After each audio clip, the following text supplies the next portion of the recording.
No black cats, just straight facts. Triple P certified. Listen, we can talk about odds all day. It doesn't matter what the odds are. It matters what's gonna happen.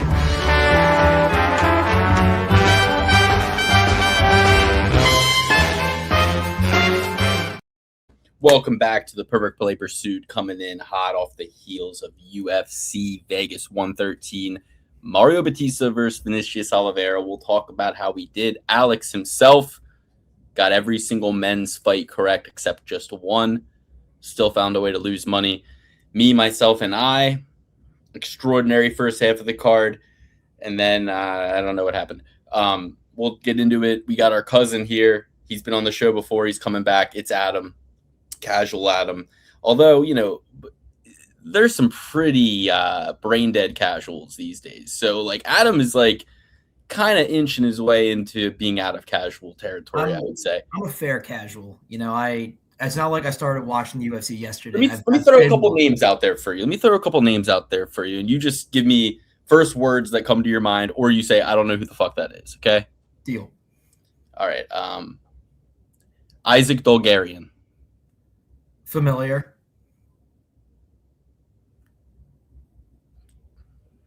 Give me one more. Middleweight? Okay, Alex. Give him one. You failed that one miserably. Okay. Isaac Dolgarian was the guy who got caught rigging fights. Allegedly. Hey, the opponent that Isaac Dolgarian allegedly took a dive for is on this card this weekend. His name is Yadier Del Valle. And if you remember, guys, I picked Yadier Del Valle to beat Isaac Dolgarian. Now, if he comes out here and he just, takes Jordan Levitt to the cleaners, all of a sudden we're looking at it like, hey, maybe he just got the jump on Isaac. You know what I mean? But Isaac Dolgarian, what happened was $16 million or so came in on him to lose in the first round by submission when he opened as a huge favorite and arguably was the superior grappler going into the fight. If anything, the safe money would have been on him to win by submission. Yet all this money poured him, Isaac Dolgarian to get finished in the first round, Isaac Dolgarian to lose by submission in the first round. And then Dana White approached him. He said, hey, what's going on here? Did you lose? You hurt? You sick? Did you tell somebody some information? You owe somebody money? What's going on here? And he goes, nah, I'm going to kill this guy. Dana lets the fight play out, and boom, he loses by submission in the first round after all this money pours in on his opponent. So on that night, allegedly I had the biggest losing night of my life. Even though on this podcast, that part isn't alleged. That part is true. knowing nothing of the fix being in, I just came here drunkenly and with a straight face told you that Yair Del Valle was going to win on his own merit. And in doing so, I mean, I had my reasons. If you go back and watch the episode, I had my reasons, but I still found a way to lose money. Like, people are like, yeah, aren't you pissed? Like, I'm like, if only I had a case. If only I had a case where I could say they screwed me. I just made so many bad decisions coincidentally with a night where people got screwed. So, anywho, neither here nor there. Let's give him one more shot. I mean, okay, first word that comes into your head when I say, Alex, you got one? James Krause. No. I'm talking about how much is Adam keeping his finger on the pulse in the last 6 months, right? Like, that's kind of what I'm looking Okay, I'm not gonna lie to you. 6 months, not great, because I was in boot camp. That is true. So I'll give you a little bit of a pass on the recency bias. Okay. Don't dox yourself now. Don't tell them what faction you're a part of. I'm not gonna say none. What militia you joined. I could be in the Space Force. Hey, plus, we're the Proud Boys. All right, I don't know about that one. Stand by, Alex. Stand by. I'll be right back. You guys talk amongst yourself. Yeah, so what about all right, let me think of somebody.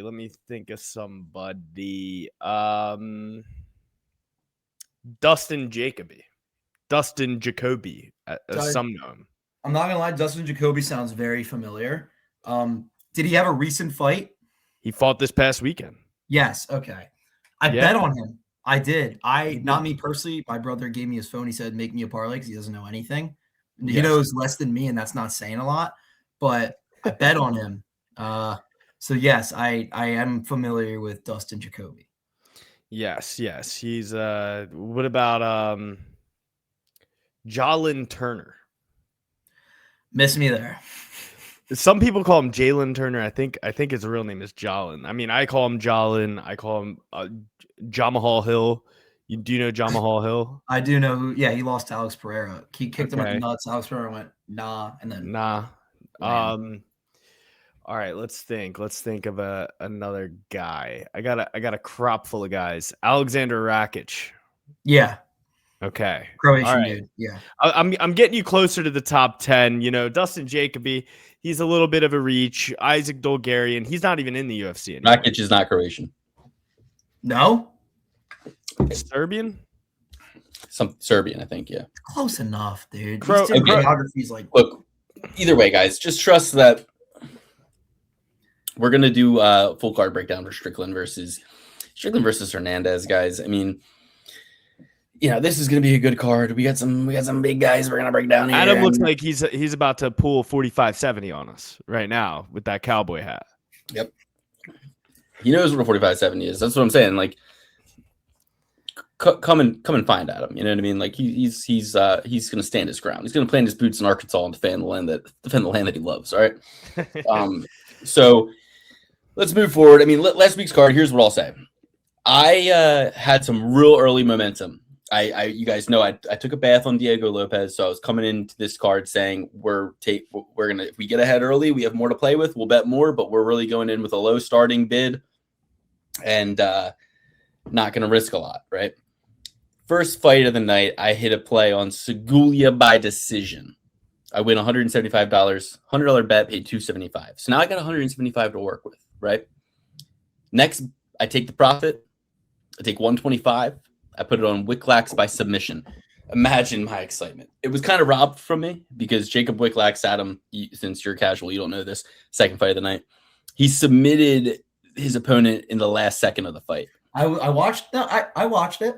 Okay. I saw it because the bell went off. I was like, either way, he's gonna win. I thought he won that fight no matter what. I thought he won a decision either way, as most people did. But that obviously changed some people's parlays. That he tapped out literally right before the horn.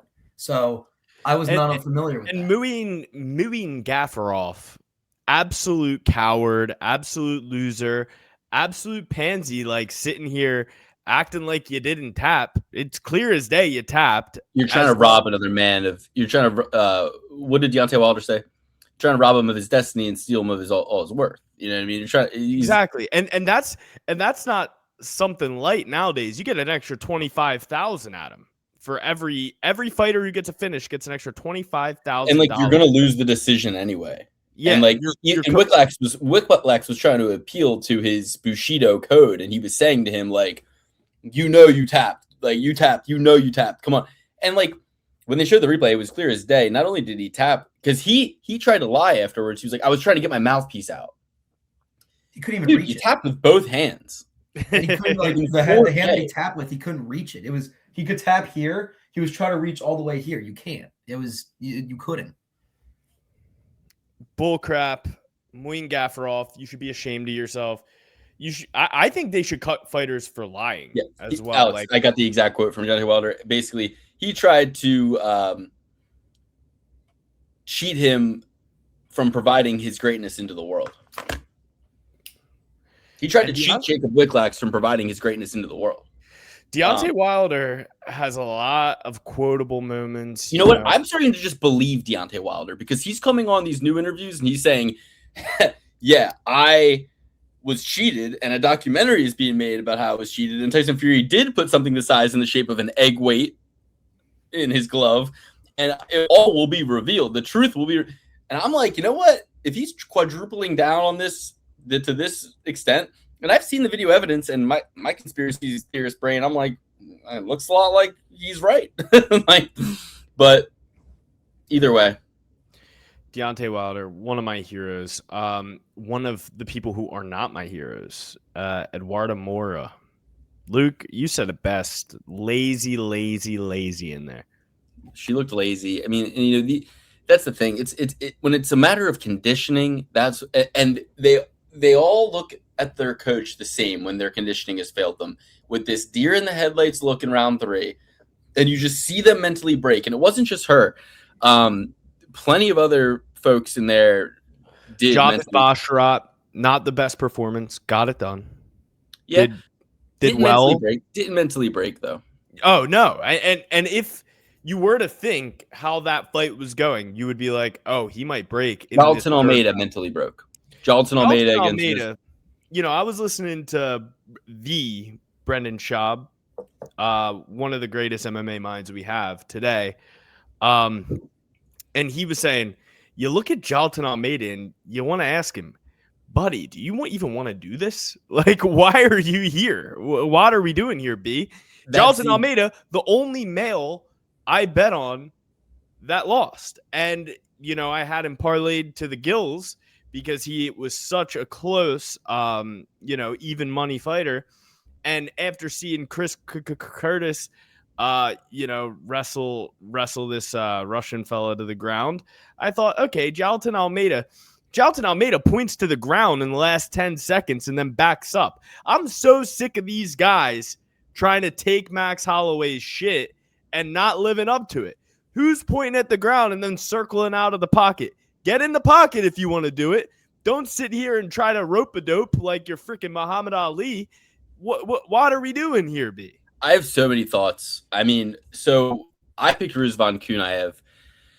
And it was a pick that as the day grew longer, I was like, well, we might just be actually getting Almeida at great odds here because of him underperforming and Kunaev kind of overperforming in a loss against Blades. I was like, and I'll be completely honest with you guys, Rizvan Kunaev did not impress. I called him Chris Curtis. My bad, Curtis Blades. Far better fighter.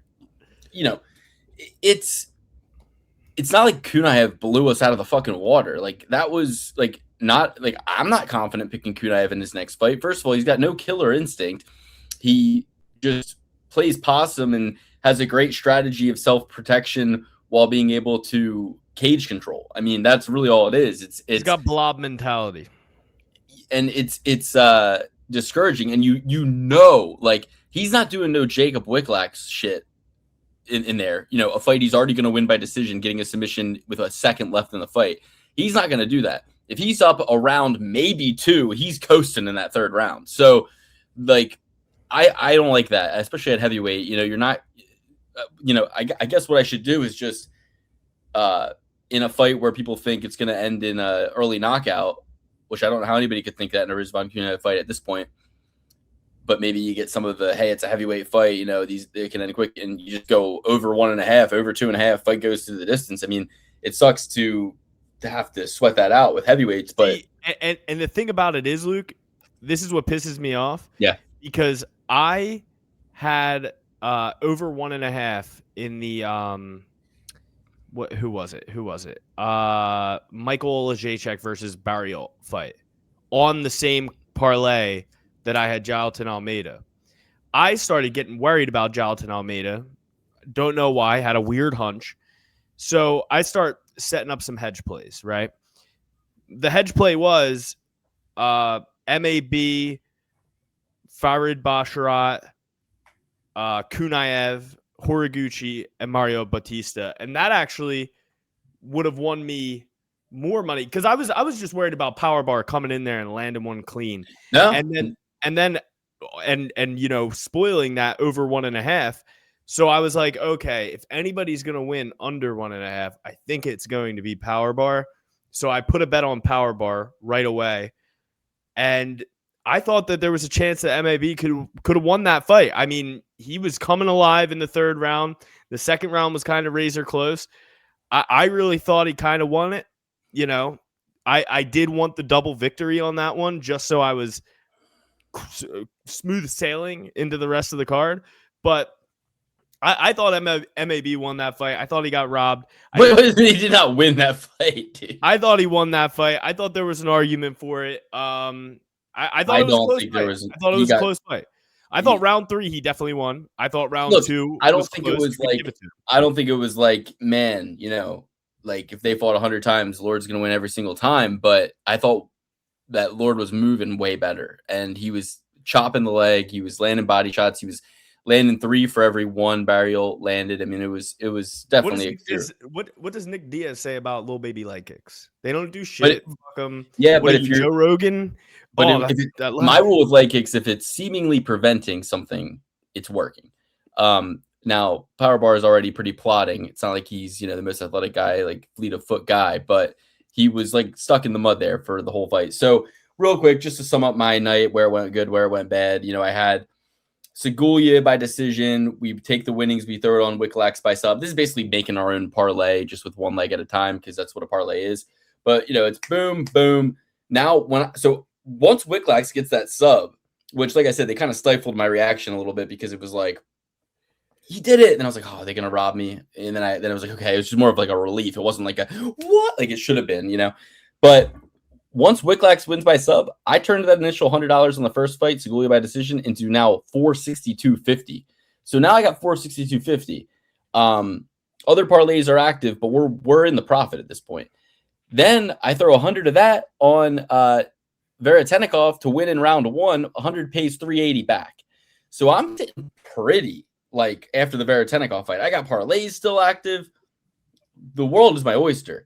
Now some other things went wrong along the way. Little hedge plays. Like I also did a Marc-Andre Barrios by finish hedge play. Alex, I'd be remiss if you didn't bring up Alex Morono, who was all heart, all class. Went out there, took his ass beaten.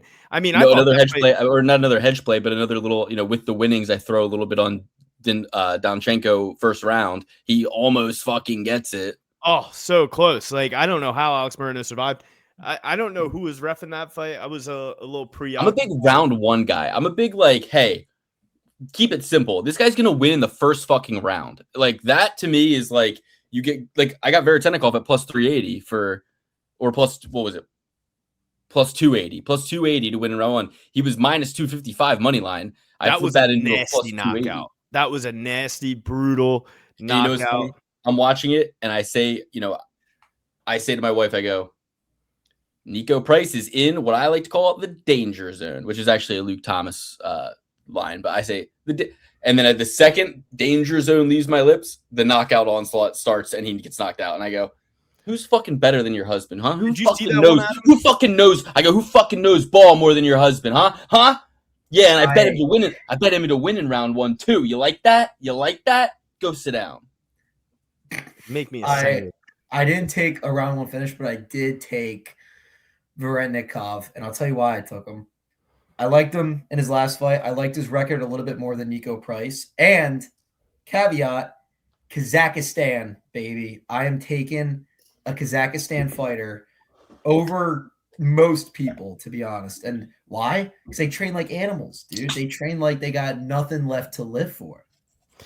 Now, Luke, we didn't even bring this up on the last episode, but that brings up a good little pivot point there. Did you guys see that the Kazakhstan guy, number 1 in the world at welterweight, hurt his knee again? Yes, Shavkat Rakhmonov. So Ian Gary ruins careers, guys. All right. Of all people, it's Ian Gary. As Conor McGregor called him his little daisy. There were a couple things that were said. So, first of all, Alex Morono. I came on the show last week, guys. I told you it's absolutely irresponsible that Alex Morono teaches classes on self-defense because he has no self-defense ability. He goes in there and gets absolutely bludgeoned. Wish Donchenko got that finish in round 1. I'm sure Alex Morono's loved ones do too. No reason for him to continue to take that onslaught. But I was right. It's borderline. Put a little respect on him. He did well in the second and third round. He did not. He got 26-30 2 rounds and then 27-30 the last round. It was he had 26-30 the fight. That's the score of the fight, not the round. But yeah, I hear it. 10-8. You got 10-8. 10-8, whatever. And here's the thing. Breach thing. So we got so at this point, I had a parlay with Jacoby, Basharat, Lord. And actually, this is the one I was telling you, Alex, because it was Segulia, Wicklax, Veretennikov, Jacoby, so Basharat, you're the reason Lord. Jalton Almeida lost. No, because I'll tell you why. it was a $50 bet to pay $470. Well, it was a $50 bet to pay like $1,200 because it had Almeida and Horiguchi. But Almeida was the one I was like, I didn't even pick Almeida. Like, I don't think he's gonna win. So I cashed it out 50 for 457.28 right before the Almeida fight started. And then I put a bet on Albazi. Really, I mean, listen, I love Horiguchi. I believe in Horiguchi. Albazi certainly let me down, but he was coming off a neck injury. He was coming off, I think, like a car accident. And I was like, look, this is the time to strike some serious value on Albazi. I had all these winnings. I threw 250 on Albazi for 1,000. He has a neck injury. He just got in a car accident, but no. This was before his last fight. This was before his last fight. Okay, before his last fight, that was all going on. So I thought that explains his lackluster performance. But he's always, it was against a top-notch opponent. Let's see how he does against Horiguchi, who looked really good in his last fight, but a little older. Thought maybe Albazi could at least take him down in two of the 3 rounds, right? Bad move, bad bet. In hindsight, never was close. And then again, another thing, like I thought Bautista all day and night, all the time, and then we get on the show and I go, no, it's Oliveira by knockout, and yeah, no, I mean, not even close, Oliveira. So yeah, it's like Almeida. You said it best, Alex. He looks like he doesn't want to fucking, or Adam, you said he looks like he doesn't want to fucking be there. You know what I mean? Like these people who get in the cage and like Almeida's pleading to the ref. Well, he's got double overhooks. He's holding me against the cage. Like, you have double overhooks. He can't get his arms out. So let go of the double overhooks, pummel in, and movement will be created. But you're the one stalling, actually, and not him. It sets up a bad precedent for heavyweight when you do shit like that, though. Like, we had the Tai Tuivasa fight, and people are pissed that in the middle of the 3rd round, hands are on the hips as if they're not professional fighters getting paid millions of dollars to do this shit. And then you have a showing from Rizvan Kunaev and Jalton Almeida of not nearly one-sided beating. I mean, there was maybe some contention in there, but it was just another hug fest Russian style. Staring contest, hug fest. These guys, they heard Valentine's Day was around the corner. They really wanted to, get the love in the air. So they just hugged each other the whole time. I thought I saw a couple smooches in there as well. I'm not a fan of that type of thing personally. In the cage, in the confines of the cage, I think it should be kill at all time. Try to kill your opponent to the best of your abilities. And especially with a $25K bonus. Julius Walker and Dustin Jacoby were teammates. And Dustin Jacoby knocked his block off. I just want to say that the only problem I have with what Adam said is that I know somewhere Kunaev is looking at his TV like Leonardo DiCaprio going, who the fuck paid me millions of dollars? Because I was more so towards Ty. That was more so towards Tuivasa because I don't even know if Ty's cracking $250K, baby. I mean, maybe with his endorsement. Still has the money. He was top 10. He was doing shoeies with beer. He was making that money, dude. Ty Tuivasa is definitely making more money than he deserves. Okay, definitely more money than he deserves, but probably not $1 million. Like, for example, it says that Jalton Almeida is a heavyweight. He gets like 200 to show, 200 to win, and Kunaev is probably in the 20,000. 50-50. Nah, 20. 50-50. This article is saying 20 and 20. I mean, it's hard to get accurate information, but honestly, with that kind of fight, though, he kind of deserves 2020. There was nothing impressive in that fight. I didn't see anything that was like, holy crap, he's going to be the next big heavyweight. It's going to be him. I saw a lot of.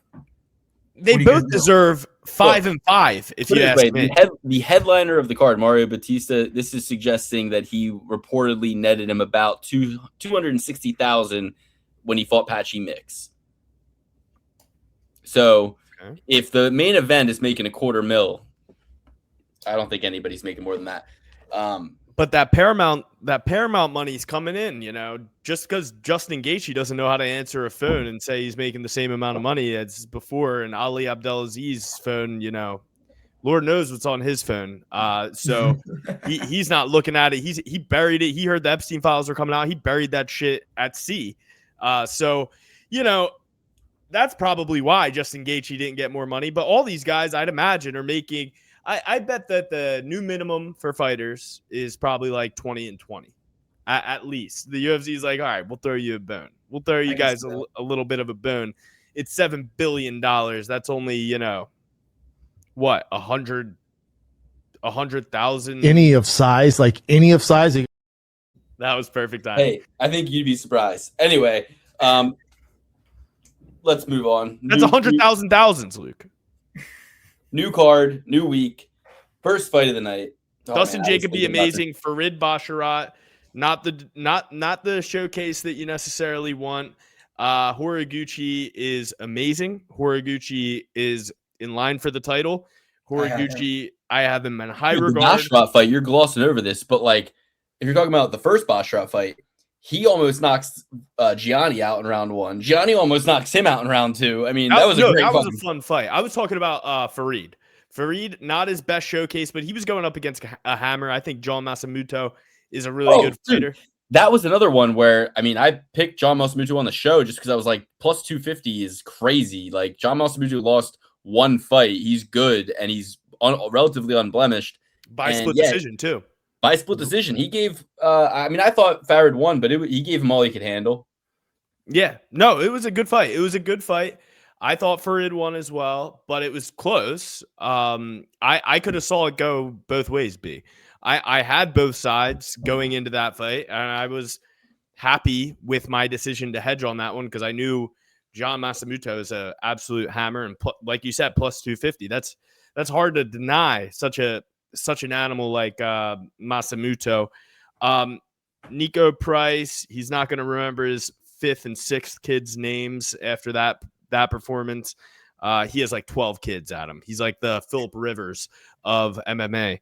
And Mario Batista, he really stunned me. I did not think he'd have that good of a performance. I think the world of Oliveira. I think Oliveira is a dog, Loke dog. He's really, really good. I picked Mario Batista to win, but I didn't expect him to look that good against him. Especially with, his struggles against Jose Aldo and stuff like that. You look at Oliveira, he doesn't really have the same style as Jose Aldo, but you would have thought that Bautista kind of like would hold him up against the cage more like he did kind of Jose Aldo. And that's kind of hard to do over a 5-round span. Ryan span. I thought Mario Batista did amazing. I looked away from my TV for 2 seconds and all of a sudden he wins. I was like, what the hell? Yeah.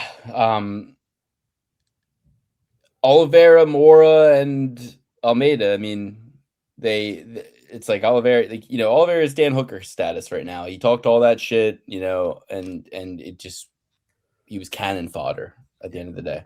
Okay. Dustin Jacoby.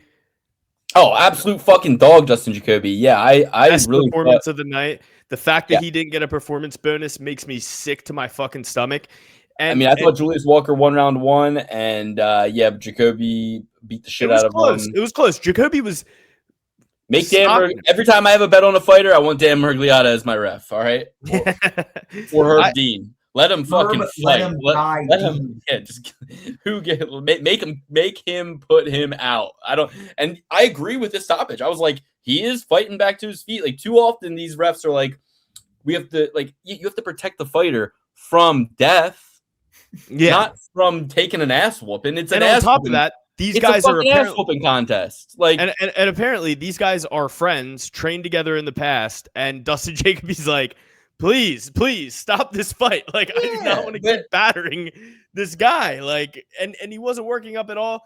If you let Jacoby was also tired though. He was tired. You let that go on for so long, and then you stop some other fights, like Dan Hooker with 1 second until the bell. Yeah, you could have stopped it 15 fucking times. Why wait till the 1 second's left? These are the things that I hate about this sport, where it's like, you probably could have stopped the Daniil Donchenko fight. You should have stopped the Dustin Jacoby fight earlier. Like, Julius Walker's getting batted around like a fucking pinball in there. And Dustin Jacoby, probably, I texted you and Dan about this, Luke, probably my favorite, like, low-key fighter in the entirety of the UFC. you know you're getting a banger whenever he comes out there. And the fact that he didn't get a performance bonus really, really, really makes me sick. He should have got that extra $100K, especially if Mario Bautista is coming home with $260,000 for, being a non-exciting fighter for a majority of his career. Yeah, the fight should be reffed by robots, because the fact that the refs come into the fight being backstage with these guys, having past experiences of reffing their fights, and with a pre-history of what these guys have been through and done, that creates different biases. Like Rory McDonald versus Robbie Lawler, Muhammad Yahya, Peterson and Dominic Cruz. There just are so many examples of guys getting let stay in a fight, and then so many examples of early stoppages, and you go, square this circle for me. Like, we have this early stoppage and we have this prolonged beatdown. Like, it creates inconsistencies. Either this is okay, in which case this should have been let on to go longer, or this is not okay, but you can't have both. But there's no accountability. I need Dan Murgliata and what's the little fucking shrimp, Luke? What's his name? Listen, I get it. Keith, there's so many, Alex. No, the little shrimp that we hate. There's so many, Alex. Not Keith Peterson. Not Keith Jason Peterson. Herzog. No, Jason Herzog. Yes, Jason Herzog. I need Jason Herzog and Dan Murgliata to meet somewhere in the fucking middle. I need these guys to decide. Or Mark Goddard. Mark Goddard stopping Izzy versus Pereira. When he's still on his feet, like that. There's that, and then there's them not stopping Izzy doing multiple follow-up shots on Pereira in the next fight. So there's just all this. It would be akin. I get it. Baseball fields, sometimes a home run's 386 yards, sometimes it's 402 yards, right? I get it. But this is the equivalent of a baseball field being like, some weeks you're going to play at a field where it's 100 yards. feet, 100 feet, Sometimes it's going to be 100 feet to get a home run, which is a knockout, right? It's going to be, you drop them and I'm going to jump right in. 100-foot home run. And sometimes you're going to need to put him out, like Ilya Taporia, knock Charles Oliveira out. You're going to need to run the bases 3 times in order to get this done. You're going to need to hit the home run, but then you still got to run the bases 3 times while they get a new ball. And that's the analogy. You're welcome, everybody. And speaking of analogies, I got one for you guys. It's like the 5th time I've done this joke on this show, but I'm on my way to work this morning, and I'm really surgically dissecting this joke, and I'm like, what a gift. What a gift to the world, to me. I didn't come up with it. Like, the muse just gave it to me. It was right there. And it's rare you get jokes that are just good, clean fun. No victim. Everyone's happy. It's just fun laughs and no punchline, really. It's just, the punchline is the joke. It's what Norm Macdonald would call like almost a perfect joke. And I just am so happy to get to this first fight to be able to do my joke, and we can all laugh. Before we go there, any thoughts on the Super Bowl? Lost 300 on the fucking Pats, tell you that much. That's crazy. I could have told you that, and I'll tell you why. Did you see the Pope statistic? I was going with a different synagogue. Oh, did you see the picture of Benjamin Netanyahu with? No. I was going with a whole different playbook. But yes, I do know the Pope statistic. The Seahawks win when there's a new Pope. But hasn't there been a new Pope for the third time it's happened now? Hasn't there been a new Pope for 3 years? For the past 3 years, the Seahawks have only won 2 Super Bowls and won the Super Bowl. No, I'm saying the new Pope. The Eagles won last season. No, there wasn't a new Pope. There wasn't a new Pope last year. I feel like there was a new Pope this year than a year ago. Is what I'm trying to say to you guys. You're telling me that it was closer in my time frame. There's a new Pope now, brand new. I thought we already went through this long. My perception of time is fucked up. So I'm thinking this happened long ago. To break it down really simply, Pope Benedict XVI, Seahawks won 13 games. This was back in 2007, and then Pope Francis got elected after Pope Benedict XVI died. Seahawks won 13 games, Super Bowl. Pope Francis dies November, October. Pope Leo gets elected, and now it's this new season, new Pope, 13 games, Super Bowl. But the Seahawks didn't win that first Super Bowl you're talking about. No? No. They've only won 2 Super Bowls. It was once against the Broncos and this one. You're right. They It was a lost Super Bowl against the appearance. Steelers on some bullshit. It was a Super Bowl appearance. You're correct, but 2006 still, or something. they're still 2 for 3 with Yeah. Hope Super Bowls. Yep. Speaking about Super Great. Bowls, I lost money. I lost like I don't know, $30. I'm not a big bettor, but I had a friend who We don't won. unit shame. Don't unit shame me. I won't unit shame you. But unit shaming goes both ways. You know, I saw people I lost 300. They go, "Oh my god!" I go, "Hey, don't unit shame." I don't shame. I have some friends who are some heavy gamblers. And speaking of, my friend it's not even that. He put $10 on like a 5-leg for the Super Bowl. He won $12.50. He had I hate Seahawks that. defense I hate that anytime. with all my heart. I hate that with all my heart. Seahawks anytime.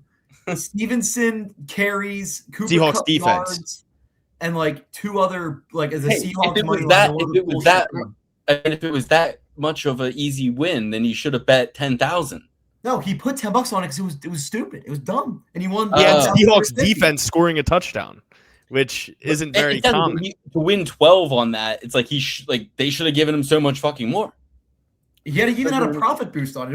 It was originally plus like 1,000, then he bumped it to plus 1,250. You said he bet 10 and won $1,250. Okay, I love that. I thought Are you 12 mental?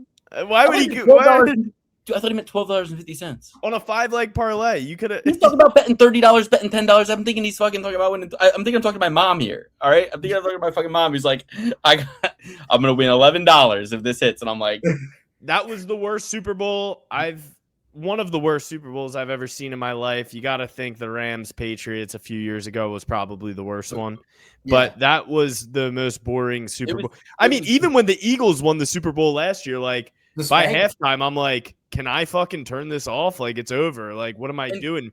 But I had flashbacks of Tom Brady coming back 32-6 against the Falcons. So I'm like, all right, I might as well stay tuned. Patrick Mahomes is the truth, but it was the worst Super Bowl I've ever seen. The worst Super Bowl halftime performance I've ever seen. And guys, I'm not racist. I love Bad Bunny. I like his music. He just didn't play any of his good music, and the audio sucked, and the performance was bad, and everything. Bad Bunny has some bops, dude. You get in the club, they start playing some Bad Bunny. I mean, your fiance is Puerto Rican, so I would have thought exactly. I thought people would have been going crazy where you dox were. me. Don't dox me. Well, that's right where I thought you were gonna go with the whole like. Yeah. But my children will be Puerto Rican. I they will be a bit Puerto Rican there, and it's like, oh, that's your takeaway. I'm pretty much Puerto Rican. I'm as Puerto Rican as Sean O'Malley is Mexican. I feel like a national nobody bozy bear. When I'm sitting here watching this Bad Bunny, and Bad Bunny isn't even playing any of Bad Bunny's good songs, I'm starting to go mad in there. Just me realizing like my nephew and niece are someday going to be Puerto Rican, and just knowing that I'm going to gift them all sorts of apparel with the Puerto Rican flag on it. Oh yeah. I'm going to gift them stuff that you have to put in your house. Like it's going to be a 14-foot fucking Puerto Rican flag with Bad Bunny's picture on it, and I'm going to give it to them and be like, Who do you love? Like, Uncle Luke, he gives the best. I'll be like, guess where you guys are going? You're going on the Bad Bunny cruise. Your dad, Alex, I got your dad a ticket. Alex is gonna take you. Dad's gonna take you. Luke, You're going it's 3 days at sea, Bad Bunny all the time, playing nonstop, and I got you meet and greet passes. That's just for Alex's fiance. I'm gonna get them the poster of the lady interviewing the kids, like, oh wow, fighter pilot, Pakistan. The thing I'm gonna get them that poster. Every gift Alex gets my kids barely fits in the car on the way home, or makes a ton of fucking noise, or says on the box ages 7 and up, and I'm sitting there trying to play Monopoly with my daughter who wants to play Monopoly, and she's not getting it. Okay. So he's got a lot of payback coming his way. Hey, I'll just be happy if they get any gifts, because Luke comes to parties, he doesn't bring gifts ever. So I'll dox myself here. I went to Alex's engagement party. I did not bring a gift. The present was my present. The present was my presents. Okay, and that's just gonna have to be that. The parlay didn't hit. The parlay didn't hit. I didn't even go. Our other brother had an engagement party. I didn't even go. So Adam, that's not even as bad as Luke and I go on vacation together, right? To the Poconos. Oh, I can't wait to hear this because you owe me money from that fucking trip. I gave it to you already, but No, you- I sent it to you. You're a liar. You But Luke and his Lowball. wife, come in. They book the whole thing. Don't tell anybody the price tag until after we go and enjoy the experience. I gave you a discount. I didn't even charge you. And then they're like, first of and all, listen, we contributed like 30%. Adam, You're if it out of was- your mind. Adam, I if it gave him was a fucking discount. I didn't charge you. I for don't care fucking- about I don't care about how much money it was. I would have said yes regardless.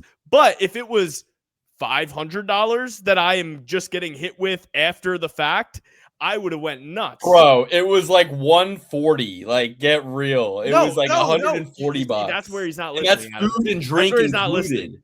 That's where he's not listening. Because if it was, it was 160 for two people, whatever. Send him the money. I don't care because that's such a small amount of money. But when you're booking a trip and you're getting an Airbnb, you would think you'd be like, hey, is everybody cool with this amount? Yada, yada, yada. No, because I'll tell you why. We could up 3 we days. were cool. We were cool with paying for the whole thing. People started asking us, like you started asking us, how much should we contribute? So I we didn't just.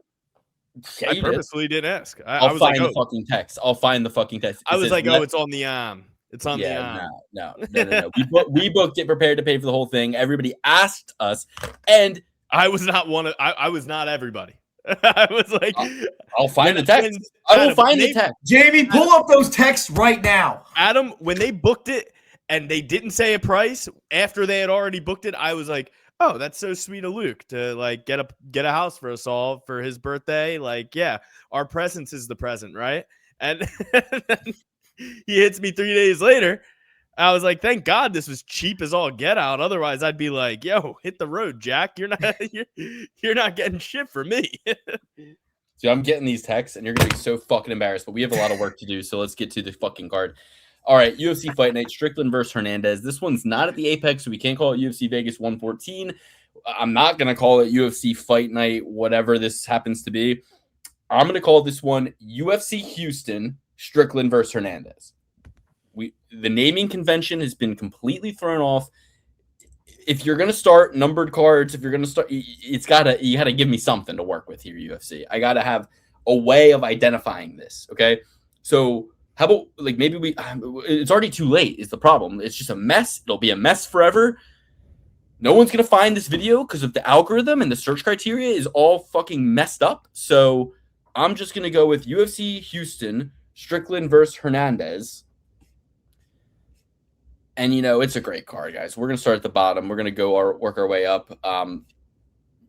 UFC Houston, Strickland versus Hernandez, 43 minutes. I'm doing timestamps this episode, guys. So 43 minutes, we start talking about it, okay. If we don't get any more viewership, I'm coming. Well, we did a long intro, so I want to at least let them know when we're going to start talking about the card. So UFC Fight Night, Strickland versus Hernandez, 43 minutes in. Here we go. Carly Judice versus Juliana Miller. Carly Judice, a.k.a. Carly Dreidel, coming in 5-2 UFC Flyweight. Now, guys, that was the joke that I was laughing about in my car because the idea of somebody being familiar enough with Judaism to know that they play with dreidels, but not familiar enough to know it's not dice. That is so fucking funny to me. Like a guy being like, Carly being like, he's like, Judice. No, it's a dreidel. Like, that is the funniest thing. It's so funny.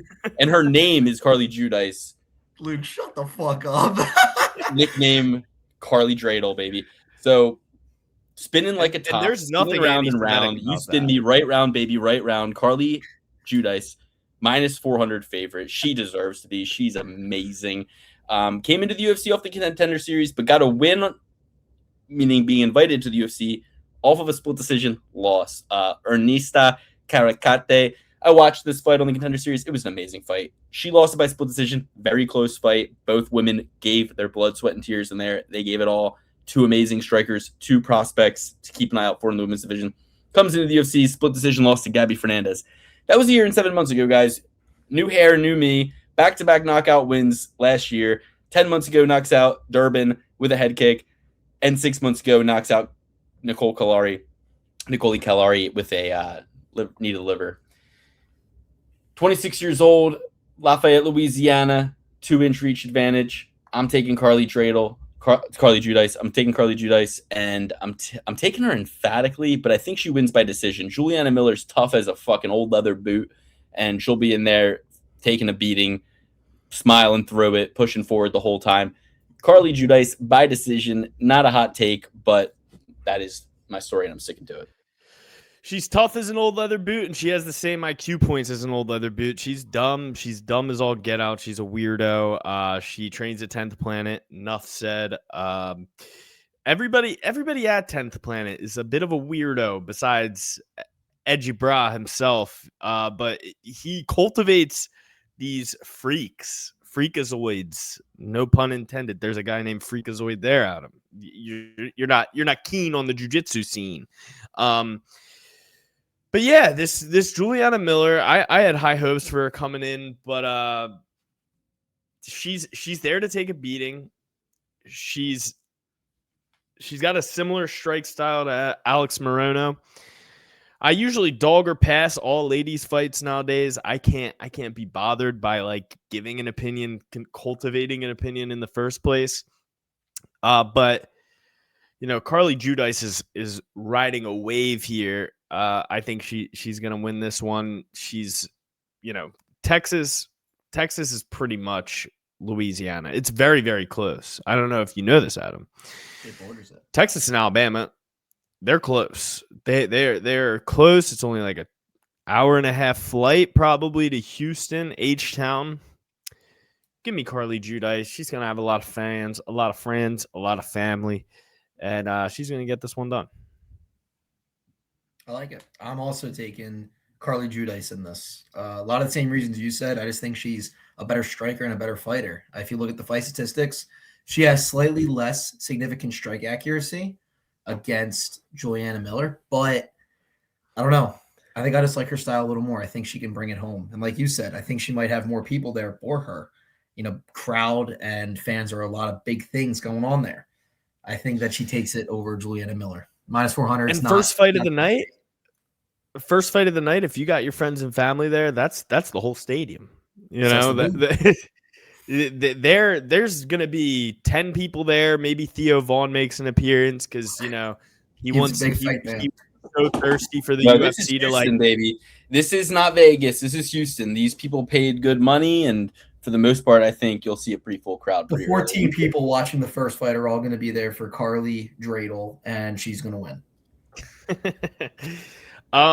Okay, next up, we got the guy who put an end to the James Krause, Isaac Dolgarian Ponzi scheme. Krause is not involved, and I will not have you fucking talk about him in the same sentence. He is. First of all, he's fresh as hell if the feds are watching. The feds are fucking watching. You don't think dude, I'm telling you right now, if the number one person to not talk you into doing anything suspicious is James Krause. The feds be watching. Like, he's clean as a whistle. If they could have got him, they would have got him. They would have got him. Luke's like, if he had a Discord, I would have been in it. I would have been the first one in it. I would have. He is not in the fucking files. Yair Del Val, Jordan Levitt. Look, I'm gonna keep this short and fucking sweet. Yair Del Val is gonna do the same thing he did to Dolgarian in the fucking first round to Jordan Levitt. The Monkey King accepts bottom position. The Monkey King fancies himself a jiu-jitsu guy, but he ain't no Gracie Barra Houston jiu-jitsu guy. This Cuban assassin is gonna go out there, showcase his Gracie jiu-jitsu on the ground against Jordan Levitt. If Levitt doesn't want to give his neck, he'll fucking elbow him into oblivion. It's Yair inside round one. Del Val inside round one. It's always hard to say submission or knockout because sometimes it's like if the guy on the bottom wants to be stubborn, I root for the guy on top to just start punching because at the end of the day, if you got him stuck, just punch until the ref pulls you off. Simple as that. Don't waste time with this bullshit. The glove's too big. You'll never. None of the guys in the UFC could rear naked choke me ever. What are you gonna do? I'm gonna do this. Yeah, you're not gonna fucking get it, bro. Just literally hurt my neck doing that, but you're not gonna. I couldn't disagree more. There's no room. You're not. If you just do this, there's no rear naked choke. Hey, you're gonna armbar me? Watch this. Whoop. it's going like, come on. It's so slippery. I couldn't in there. disagree more. I couldn't disagree more. The only guys that Jordan Levitt loses to are guys that are better than him at jiu-jitsu. And Chase this guy Hooper. is way better than him at jiu-jitsu. Oh, why? Because some guy who allowed him to get a rear naked choke in the first minute of a fight got a rear naked choke in the first minute of the fight? Half of jiu-jitsu, actually 90% of jiu-jitsu is somebody else telling you you're good at jiu-jitsu and giving you that confidence, and then you taking that confidence and just rolling with it. That's what a black belt is. That's what a brown belt is. A blue belt. You think all of a sudden you're better? No, you still suck. You got a blue belt, but all of a sudden it made you feel better. Placebo effect, right? That win over Bulgarian, placebo effect. Okay. Double blind placebo tested, just like on it. But I'm gonna take Jordan Levitt here. I'm not sold on Del Val. I'm gonna need to see it. If he beats, Jordan Levitt, maybe Bro, you and Jordan Levitt come attack me and Del Val and see what happens. We'll fuck you up so bad. Well, how could we ever win when you couldn't even get submitted by a jiu-jitsu black belt in UFC? Like that? I mean, I'm gonna fight Jordan. I'm gonna let Del Val handle you in about 3 seconds, and I'll be able to at least keep Jordan off me until Del Val can finish you, and then it's over, dude. That's what I'm saying. Like, if you wouldn't pick him to fight with you in a bar, why would you pick him to fight this guy? You would pick Del Val. I wouldn't want to hang out with Jordan Levitt based on like his twerking and stuff like that. It doesn't seem like we have many similar interests. Yeah, that's your takeaway. But I'm gonna go with the Monkey King on this one. Unless there's a Fidel Castro coming back from the dead, sitting here pulling the strings like he did with Isaac Dolgarian, I think Jordan Levitt can win this one.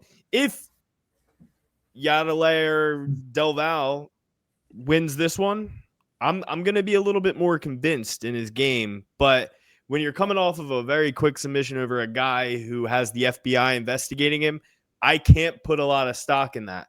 The only other guy you beat in the UFC, Connor Matthews, isn't in the UFC anymore.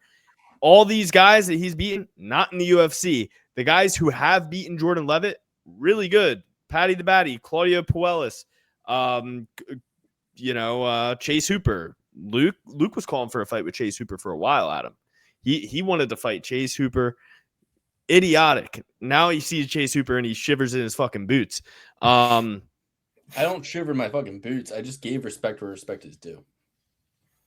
Okay. Well, you're going to be giving Jordan Levitt a lot more respect after this fight. Adam, what do you think about this one? Luke, stop fucking leaving, bro. I got to piss so bad. Every time I'm passing it to Adam, you're gone. You're gone in 60 seconds, dude. Who do you think you are? Fucking Angelina Jolie? There we go. I like both your points. I like both your points a lot. Both these guys have really good jiu-jitsu backgrounds. I think this is going to be mainly a ground fight. Wouldn't surprise me if one of these bastards pulled guard, and then I'm going to throw a drink at the TV. Wouldn't surprise me. But that being said, I'm probably not going to bet this fight on DraftKings, not going to lie to you, but if I had to choose someone, I'm probably going Del Val, and I'm going to tell you why. He's coming off that victory, let alone whether it was rigged or not, whether he gave him his back on purpose and then he choked him to death. He's coming off a win regardless. He's coming off that head high of, first round submitted, done. And I just think that has a lot of momentum going into the next fight. That is not to say that he's not going to – that's not saying that he's not going to have a hard fight. This could very well go to decision. I think this fight goes all the way. Jordan Levitt is not a hungry dog. He wins one, loses one, wins one, loses one. Because I'm casual as shit. My girlfriend's Cuban, so I gotta pick the Cuban. It's a little love there. See, we got that Latina flavor. I've seen your girlfriend. She's not Cuban. She's very cute. She's half Cuban. Her grandfather came directly from Cuba. Okay, so a quarter Cuban. Yeah, quarter Cuban. Regardless, she's Cuban. Sierra, Alex. I dropped my accounting major. It shows. Listen, next fight up, we're all going with statistics, but Close go potty, Alex. Close enough. Potty. Alex, go potty. All right. John, let me give a pick first. let me give a Yeah. pick first. We were talking about Perps. We got John Paul Lebanese versus Philip Rowe. I think people are just a little too low on Phil Rowe right now. He's going to come in here a lot bigger, a lot longer than his opponent. And we haven't seen this guy fight in the octagon in front of a live crowd. We gotta look what this looks like. This guy lost to Spike Carlisle, the ginger guy who sucks and is in the PFL now. I'm going to go with Philip Rowe. I don't love it. Philip Rowe always seems to disappoint me. I can't get on the right side of history with this guy, but I'm going with the Fresh Prince, Philip Rowe, to win this fight just because, you got to have some pre-fight jitters when you're coming in the UFC for the first time. You could make Phil Rowe a plus 400 underdog, and I would still think it stinks like shit. I would say not interested. And this is against a UFC newcomer. Now, look at who he was supposed to fight when they were bringing him in. He was supposed to fight Austin Vanderford. Okay, that's a tough draw. First fight in the UFC. Austin Vanderford, not only has his kind of high level experience as high as you can get outside the UFC, but came into the UFC, took his initial lumps, got his initial wins. Got that pre-fight jitter stuff out of his system. Very tough draw for JBL. What I'm going with on this fight is that you rarely see a guy whose nickname is 3 letters that doesn't turn out to be pretty damn good. That's what I'm saying. The worst I can think of is Jonathan Pierce. Jonathan Pierce, JSP, they called him, I believe. Pretty good. I mean, maybe you could call him a failed prospect, but it's hard. It's just a hard fucking sport. And if he's the worst one I can name, JPL seems to be able to do what he needs to do to ascend the ranks, like Triple C, like DDP, like GSP. I was just about to say GSP, I mean, you don't put 3 letters to the name if you're not good. So I'm going to trust that I know who Phil Rowe is. I don't know who this guy is, but I know he's 8 years younger. I know it's this big opportunity. I know this for Phil Rowe. This isn't the same as the Austin Vanderford thing where he's still got a lot to prove. For Phil Rowe, he's middling. He's up and down. This is old hat to him. Winning, losing, it's all old hat. For this guy, it's the most important fight of his entire fucking life. That's the Contender Series. They brought him in for a reason. That means they thought he was pretty damn good, or at least pretty damn exciting. That's exactly why I'm taking JPL. I'm going to give him that 3-letter title already because I feel like he's going in there hungry. He's a dog, He has something to prove in his debut fight, and he's going to go out there and he's going to prove it. I think that he takes this fight. I don't love his losses. Like Cody's, you look at jiu-jitsu match against Cody Steele. Cody Steele, again, before his recent loss, another really high, highly touted prospect.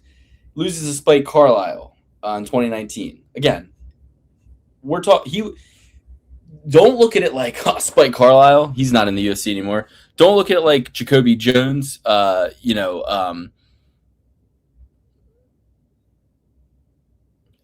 was like, why did I think Jacoby Jones was in the UFC? Because he was on the Contender Series.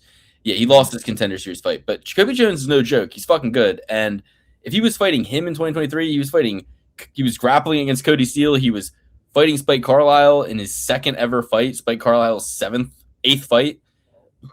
I mean, that was 7 years. That was 6 years ago. He's 27 now. So to be getting good experience like that at 21, I mean, Habib was fighting a fucking Gardner when he was 2 fights in. You know what I mean?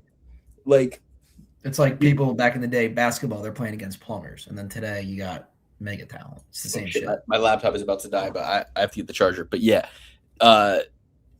Next, we got Ramiz Brahimaj versus Punahele Soriano, or as I like to say, Punalele Soralelo.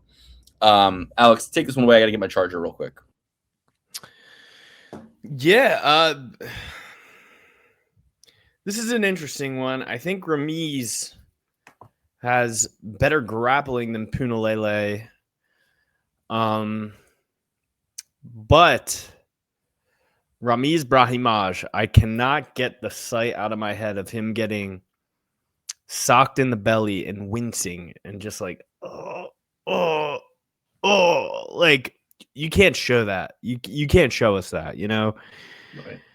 And I think Puna is gonna get in there and make him wince a little bit more. He's riding high. He's on a 3-fight winning streak. He beat Nikolai Veretennikov, who looked sensational in his last fight. Granted, it was against a fucking bum in Nico Price. But Ramiz, he's on a 3-fight winning streak too. Beat the guy who beat the guy, Veretennikov, in his last fight in Austin Vanderford.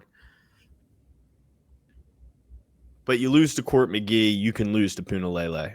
Give me Punalele in this one. It's crazy because if you lose to Themba Garimbo, I think you can lose to Punalele Sorolelo. But the thing is, Ramiz Brahimaj, it's funny that you mentioned Court McGee and you mentioned Nico Price, because I was in the car this morning thinking about these fights, and I was thinking, you know, Court McGee is Nico Price, but a grappling version of Nico Price. Okay. Like, they both had good moments in their career, but their style doesn't work well at their weight class with their style. It doesn't work well when you get into past 35. Court McGee, you know, just it's a geometry thing. He's too plodding and stiff to compete with younger guys with the same style. Nico Price, yeah, he can knock you out with some wild shit, but at the end of the day, that is not Alex Morono. But Y right? equals MX plus B. It's like, this can happen if they can get many attempts. And what do attempts equate to in the UFC? Can I take what you're giving and then give back?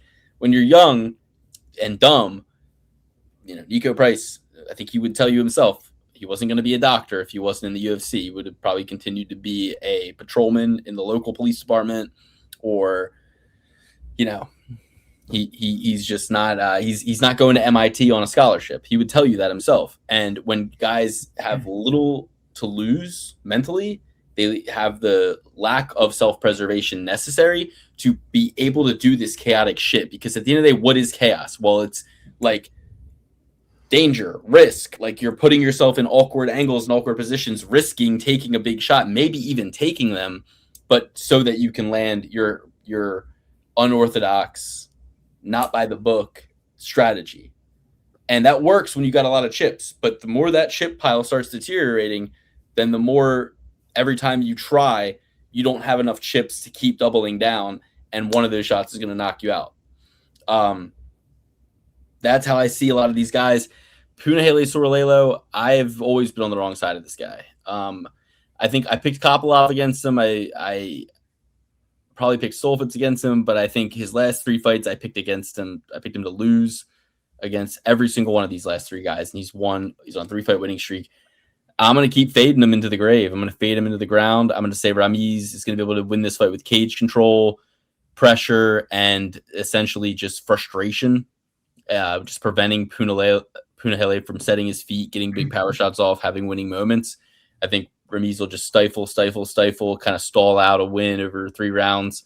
But I've been wrong 3 times in a row with Punahele Sorolelo. He's got that X factor in the sense that I feel like you could give me just about anybody on the roster in the UFC video game and I could defeat Punahele Soriano, because I don't think he's super athletic, fast.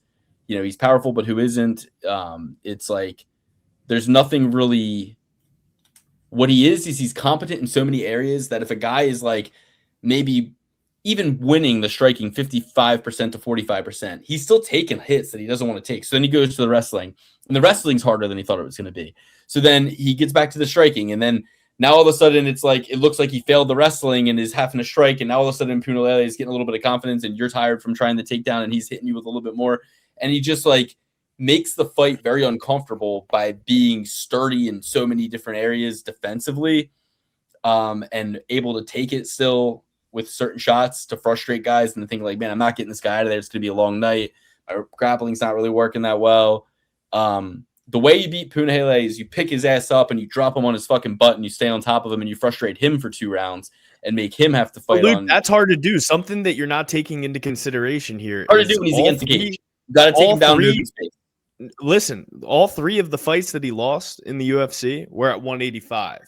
Since he's been at 170, he's been undefeated. Okay, so he's coming in as the bigger guy. It's harder to take him down than it's hard when Brendan he gets that Allen. in that cage corner and he puts his butt against the cage. He's so sturdy. Surfer's base, great balance, akin to, and it kills me to compare Punahele Sorolelo to my favorite fighter of all time, BJ Penn. But notoriously, BJ Penn, you're not getting him to the ground. Max Holloway, very hard to take to the ground. And it's being one with the ocean, coming from Hawaii. You grow up surfing, you grow up with the ocean, you have great balance. Luke Rockhold, great balance. Not an outstanding wrestler, but when you mix it all together, was able to ride Chris Weidman, an All-American, and mount him, surfer. That. And how they do it in Dagestan where they don't have waves is Khabib will tell you, just put a body bag, put a heavy bag or whatever on the ground and just squeeze it like you're riding a bull with your, like doing that inward squeeze with your groin. And that's the number one skill to have with jiu-jitsu, because if you can use your legs like a fucking vice grip, it nullifies every fucking other thing else. Every escape.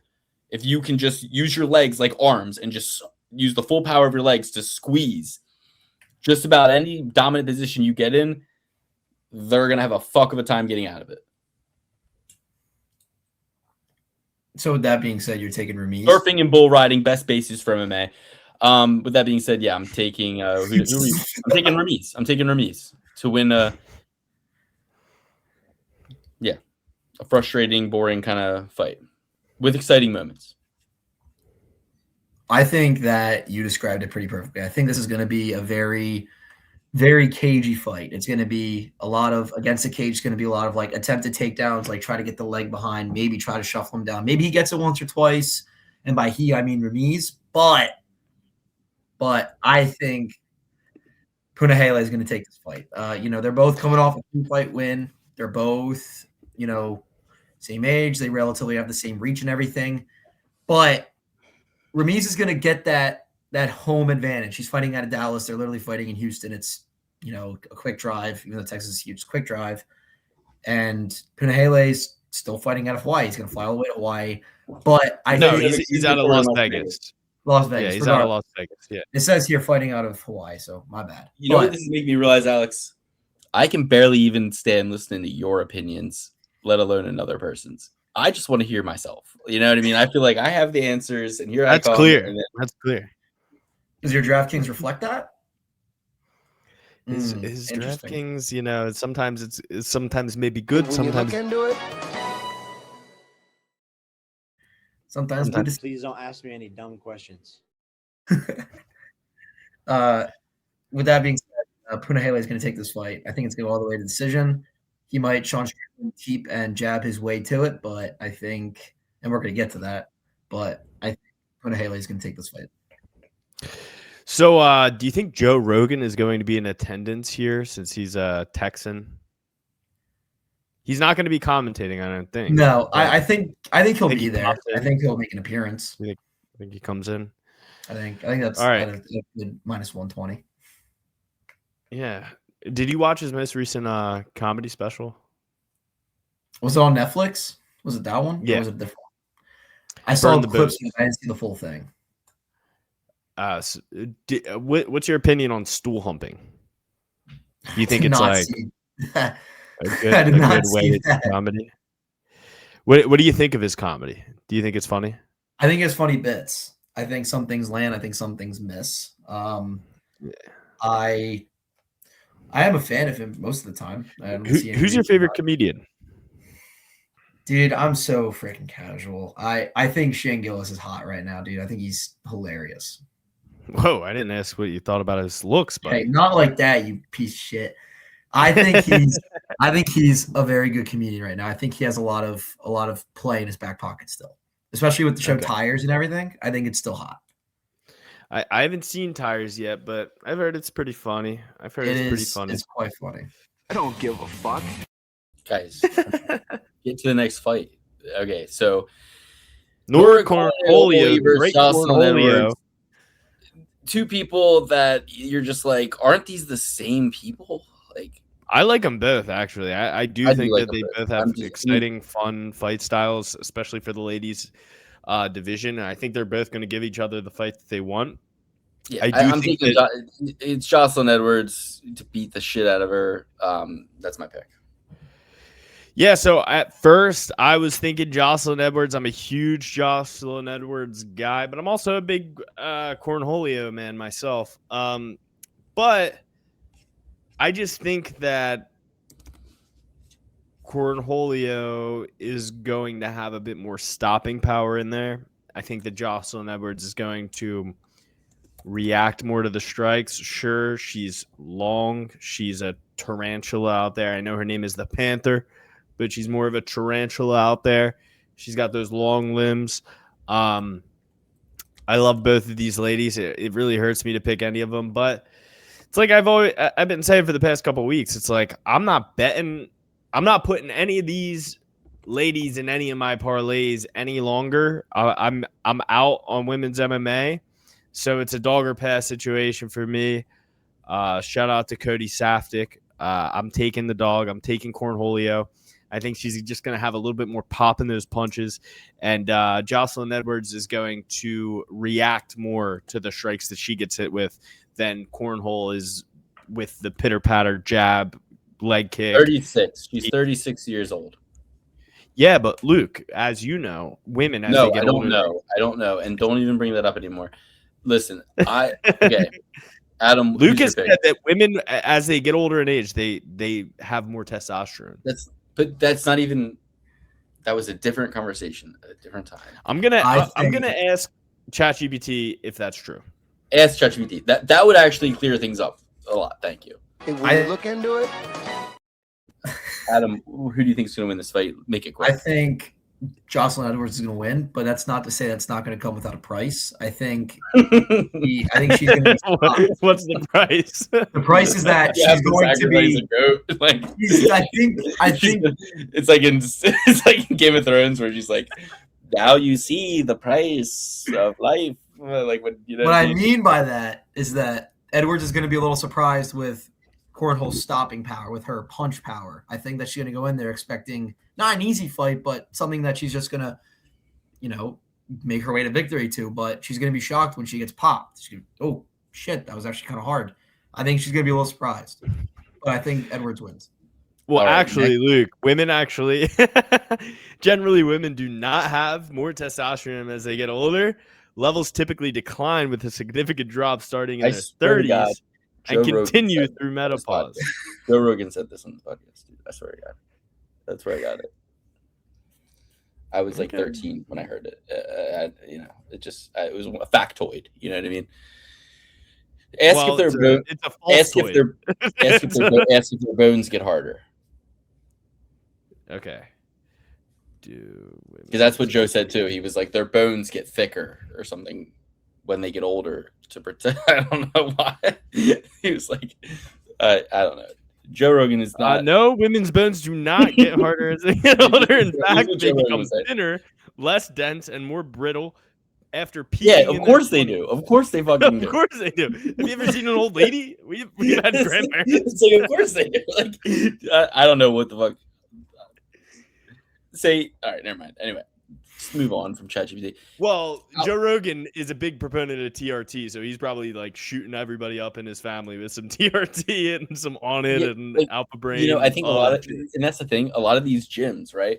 Guys will train there, and somebody's, like a 57-year-old black belt who is like a lawyer, and he's like using the rub-on TRT. A lot of it is rub-on, like it's deodorant sticks and stuff. So he's rubbing it all on. He's going in there. He's sweating. It sounds like a Canelo Alvarez excuse for like popping for steroids. Dude, but it's actually not that unrealistic to consider.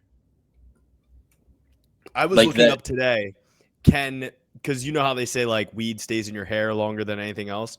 I was looking up today. I was like, yeah, but what about secondhand smoke? If I'm around somebody who smokes pot, I could probably piss clean and my hair would be dirty as all get out because if I'm around people who do it, it's in my hair. I looked it up. Well, and I mean, it's that's true. pretty Could lead to fucked up false to be positives. around people doing sins. Yes, I have smoked crack cocaine. Moving on. Aldon Correa versus Louis Garul.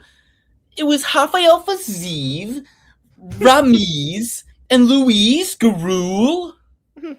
Deep inside joke, guys. But Luis Garul, he lost to Jesse Aguilar. He got knocked out by Ode Osborne. He's a scary guy. He's like Scott Steiner. He's got the tattoos, the bald head, the messed up ears, the beard.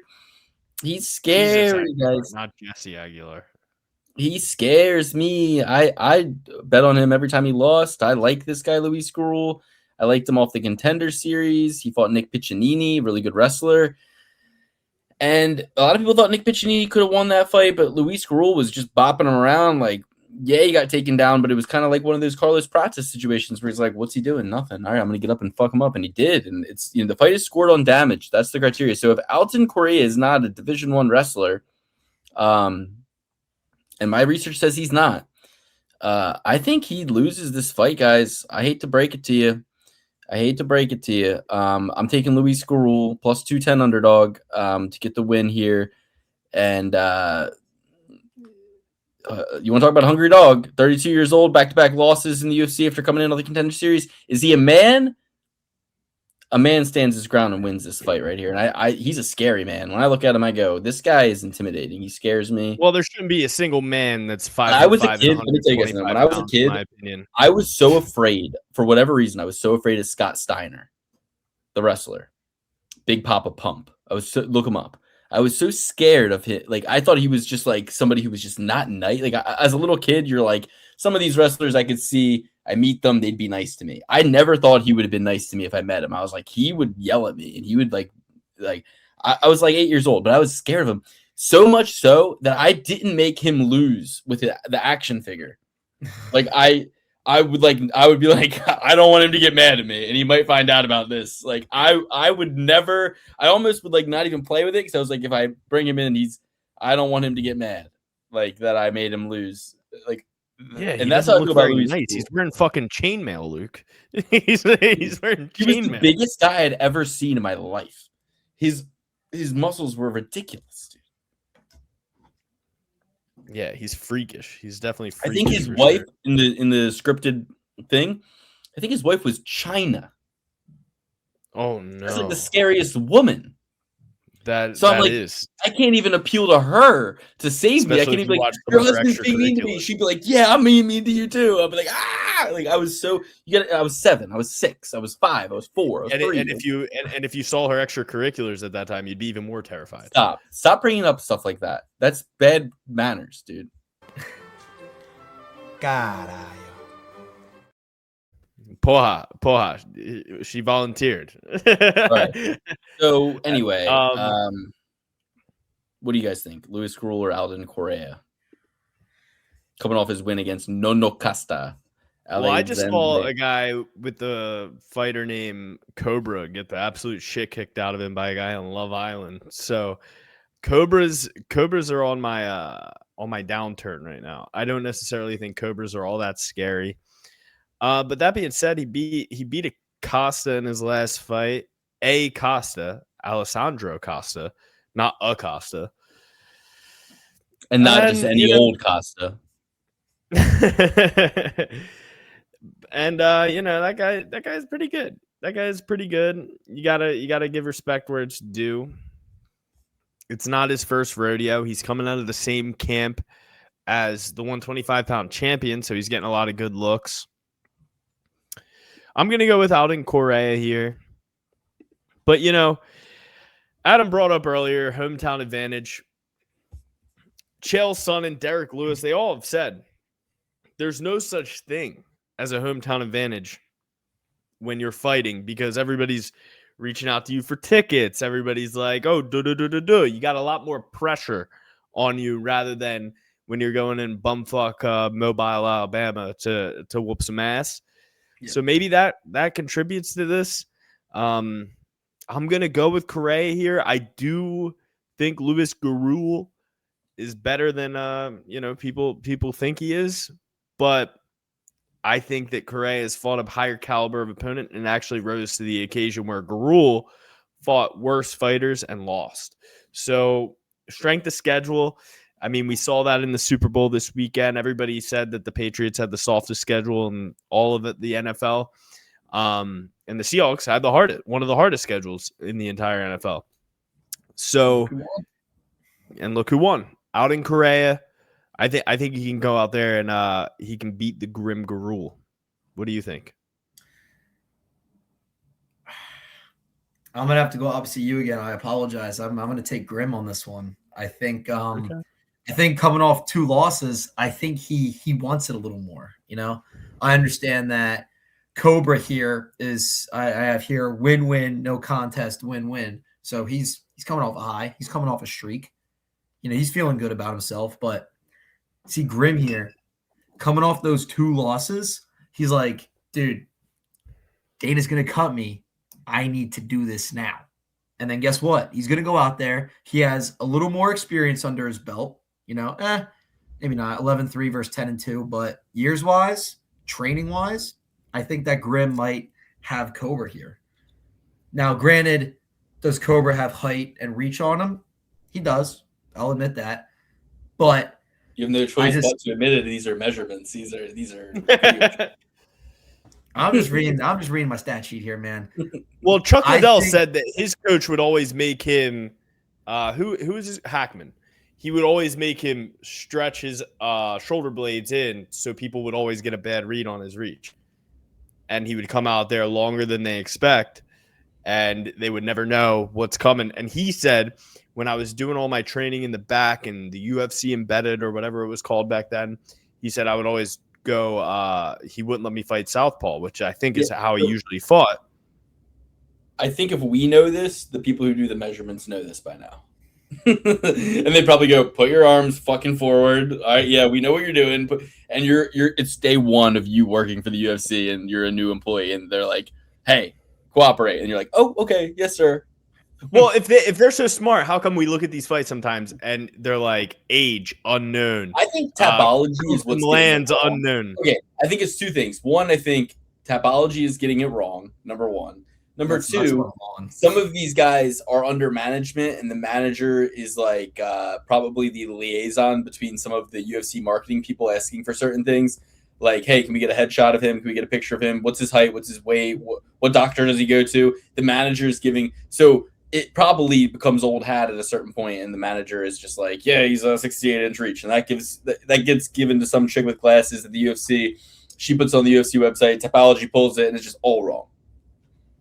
Yeah. And I mean, I would really love to see Joe Rogan like next to Louis Garul, see if they're virtually identical or not. Louis Garul's 5'5", 125 pounds. I mean, they don't make a lot of guys 5'8". So we got to move on. Sadly, we got to move on. No more Joe Rogan talk for the rest of the episode. That's a rule. So we're Triple P certifying Garul. Right. No, you're taking Correa, Alex. Yeah, I'm taking Correa. All right. So we haven't Triple P certified anybody but Carly Judas. Priest. It's a good sign. My prediction, Adam will not pick one of the picks me and Alex pick. Adam will be – you know what? Actually – we got to start making Adam go first. I guarantee that. We got to make Alex go a couple first. We got to make Adam go a couple first. A couple just where he says his pick, so that we get the straight opinion. We can't be swaying him because you listen to us, you're just gonna agree with one of us. One of us is gonna sway you. All right. Dumbass. He has to agree with one of us. There's only 2 options. But I'm saying if there's a situation where we both agree on something, he won't stick in the mud and say no way. Okay. And I can tell which one of us is his favorite cousin because he's gone with you a lot more than me. So I don't know. That's not true. He went with you. Well, you know, he went with you on Sora Lalo, and he went with you on. He went with me on the rest. So okay, take us away. We're gonna see about this one. I'll go first for this one. Okay. Ode Osborne versus Idris Elba. I think. And if you remember back to the beginning of the podcast, I talked about this. I'm taking Kazakhstan every single day and twice on Sundays. So looking at their stats, Ode Osborne is coming off a loss, and so is Alibi. I think is how you say his name, whatever it is. But Alibi.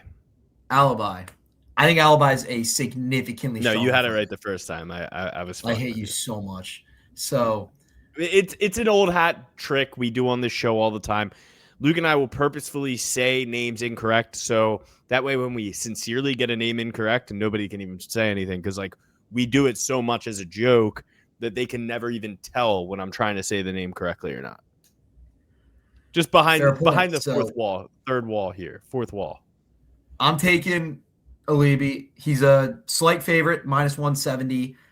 I think he absolutely puts the house on Ode Osborne. I think it's going to be a one-sided event. I don't know if he'll quite get the knockout or a submission. He just might, but odds, I think he goes to decision, but I think he just wails. I think it's just going to be one side and it's going to be ugly. And I think it's going to be all Alibi, all fight. It's funny you say put a house on him because he does look like the Wicked Witch of the West, Angela Hill. I think Ode Osborne, that is, not Alibi. I couldn't agree. I know where you're going with that. I was like, until the end, it was such a journey to get there. I was like, suddenly I'm Ode Osborne looks like Angela Hill, and he also has the same like record as Angela Hill, 13-9, absolutely pathetic. Ode Osborne doesn't look like Angela Hill. Neil Magny looks like Angela Hill. Yes, true. Neil Magny matters. And I'm a big fan of Neil Magny. I'm not a fan of Ode. Neil Magny matters. Big fan of Ode Osborne, though. I think Ode Osborne absolutely sucks. He's 5-7 in the UFC. I'm high on Idris Elba over here. I think that Idris is really, really good. He kind of met a hammer in Joseph Morales in the tough finals. Lost that fight. Luke, you remember that? That was shocking to me. That was shocking to me, and it shouldn't have been in hindsight when I considered how deeply integrated Morales was in the Team Alpha Male system. It made sense that he could approach it, this being his second run in the UFC, with more professionalism and be able to get it done between the margins. But Alibi was somebody I pegged from unlike Donchenko, who I thought would get knocked out round one of that tournament. Alibi was somebody I pegged from the beginning as like he's gonna win the tournament. Yeah. And he did, and he almost did. And I thought he should have been a massive favorite against. I was like, he's gonna walk through Morales. Like, I'm like, what's Morales gonna do? He's not gonna take him down. He's gonna strike with him. He's gonna get out volume. He's gonna get like just everything but the kitchen sink, knees, kicks, punches, and elbows thrown at him on the feet, and he's gonna be diving for takedowns that he's not gonna get, and he might get taken down. That was my opinion going into that fight. So, like, it's hard to love again when you thought so highly of a guy and you get let down by a guy that you still like. I'm like, all right, does Morales beat Ode Osborne? I mean, you heard how scared I am of Luis Gruel. And at the end of the day, also, like, Ode Osborne almost beat Ronaldo Rodriguez. Ode Osborne was brought out as the lamb to slaughter to Ronaldo Rodriguez at the Sphere, the all-Mexican themed event. Who do you think they wanted to fucking shine up is Ronaldo Rodriguez. Rodriguez almost got knocked the fuck out in round one. People forget. Many judges would have stopped the fight. Not unreasonably. It was a miracle. I had to bet on Ronaldo. Miracle that he was able to continue that night. And I thought he lost that fight in totality. I thought Ode Osborne had a better performance. When you look at Ode's most recent losses by submission, you get the Rafael Filo submission, rear naked choke almost 2 years ago. Asu Amabayev, another guy, I believe, from Kazakhstan, 2 years, 6 months ago, rear naked choke. Even the loss to Steve Erceg, I mean, again, like Steve Erceg, former basically champion, like took the fucking champ to the limit, almost won the title. Won the title, in my opinion. For what my money's worth. It's almost like Ode Osborne probably 2 fights ago before he knocked out Gruel, and before if he had not lost to Morales, Ode Osborne's a plus 400 underdog. You know what I mean? So that's why I have to go.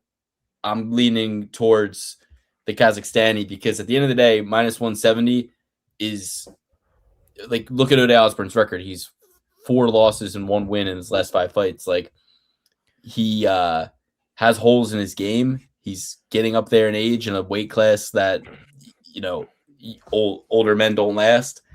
Every weight cut's harder than the last. Can he win this fight? Absolutely. Am I willing to jump on the train at plus 145? No. I think at this price tag, you got to go with Idris. I think you're getting him his most hungry, most desperate for a win. I don't see him getting flash knocked out, and I see him being able to get takedowns. That's the recipe to beat Ode Osbourne. So I'm going with Idris as well. Am I lagging? Do I sound okay? Yes and yes. Yes and yes. Okay, perfect. Because you're lagging a little bit for me, but you're hosting the stream, so it won't It's back to come normal up. now, as far as I Huh? see. But as far as I see, Yeah. it's all normal now. But Okay, perfect. I'm gonna go with Idris Elba as well. I think Idris Elba is the man. I think that loss against Morales was abnormal for his style, for how he went. I think that he was just kind of like hammering through guys, excuse me, super quickly. Especially for this weight class. He's got stopping power, he's got wrestling, he's got it all. I think he's gonna take it to Ode Osbourne and absolutely destroy him. all right. Next up, Chidi Njokuani versus Carlos Leal. What's your opinion on this one, Alex? Most interested to hear what you have to say. Yeah, I mean, this is a fight that, in all reality, man, like, I've seen Carlos Leal struggle against worse guys than Chidi Njokuani. And if you're talking about like the age, he lost to Muslim Salikov, which I called. I think the world of Muslim Salikov, the Kung Fu Panda or whatever the fuck his name is, Kung Fu Master. No, the king of Kung Fu. Okay, King of Kung Fu. There you go. Get it right, dude. But I just think that Chidi Njokuani, this is a perfect stylistic matchup for him. He's gonna come in, he's gonna be longer, he's gonna be faster, although he's older. He's going to have a lot of pop on those punches. He can get it done with the knees, the elbows. He's going to be throwing a lot of kicks. He's going to diversify his portfolio. It's like Chidi Njokuani in this fight is going to be like the S&P 500, since he is going to be not taken down once. He's going to be able to mix up the art of 8 limbs against Carlos Leal, where I think Carlos Leal is a little bit more of a boxing heavy type guy. I think Chidi is going to eat up the body with some teeps, throw some leg kicks, and then find his way into a knockout of Carlos Leal. And I don't know why. I know that might be a hot take here, but I'm going with Chidi bang bang. And he's younger than Muslim Salikov. He's faster than Muslim Salikov. He hits harder than Muslim Salikov, and has a similar skill set as Muslim Salikov, where he's really throwing a lot of really good kicks, a lot of really good punches, where I think Carlos Leal is going to be a little bit more plotty, stiff, and really be boxing dominant, where Chidi is going to mix it up and put it on him. I'm going with Chidi bang bang, and I don't necessarily love the pick, but I kind of like it a lot. Adam. I completely agree. I mean, I'm not going to beat a dead horse and just repeat the same shit that he just did, but I like Chidi in this fight. I think it's going to be solid. I think he's going to diversify his strikes way more than Carlos will. I think Chidi's going to take this.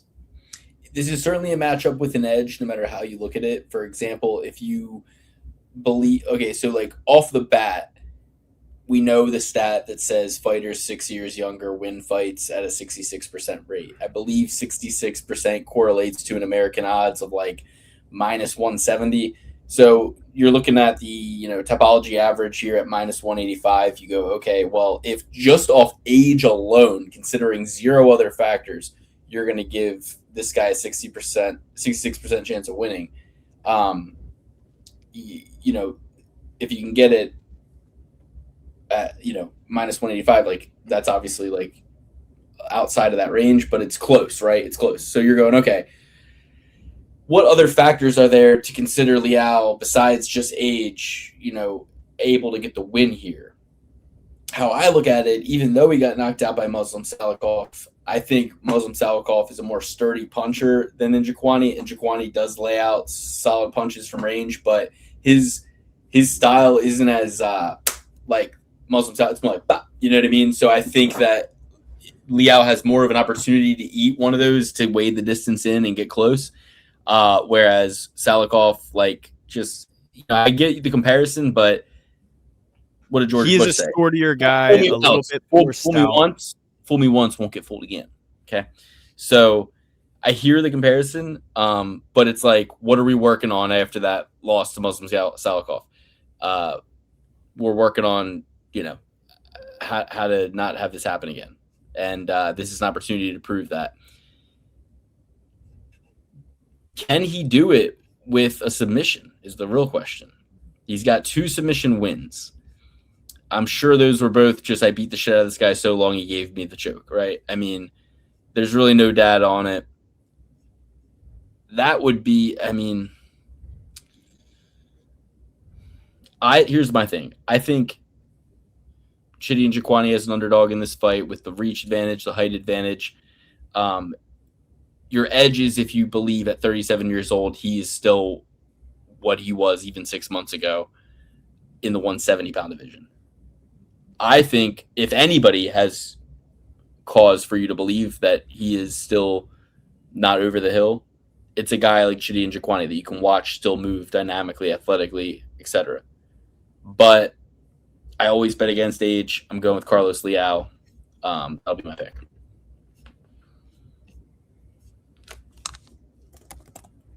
All right. But it's with an admitted edge on the other side. I will say that. Okay. Well, next up, we got a very, very interesting fight. I'll go first for this one if you don't mind. Please. Okay. Yeah. Beautiful. Zach Reese versus Michelle Pierre. I am a huge Zach Reese fan. I think he has huge potential. Genuinely, I do. Ever since he started in the UFC, I've been following him. I follow him on Instagram. I'm just a big Zach Reese fan. I think he does it all correctly. And that's not going to change my pick at all. He's absolutely going to beat Michel Pereira. I think he's going to not dog walk him necessarily. I know Pereira's coming off a 3-loss fight streak. Pretty bad look, not going to lie. In any case, I'd say, oh, dude's just hungry. He wants to win. But against Zach Reese, I don't know. I think Zach Reese beats him. I think it's going to be a great fight regardless. I think both these guys are just going to hammer each other. And once again, Zach Reese, Texas. I know it's hard to say, like we talked about earlier, home crowd, fan crowd, stuff like that, but you got to think there's at least some advantage there. You don't have to travel. You don't have to worry about going anywhere, doing anything. You're in your home state. You know what you're doing. You're just going to go out there and do it. I think Zach Reese takes this fight. What do you think, Alex? Okay, I'll go. Yeah, I just think Zach Reese, he struggles against guys who are like really powerful, right? Cody Brundage comes to mind. He got knocked out by Cody Brundage. Cody Brundage is one of the craftiest vets you'll ever find in the UFC. Also up there on my low-key top 10.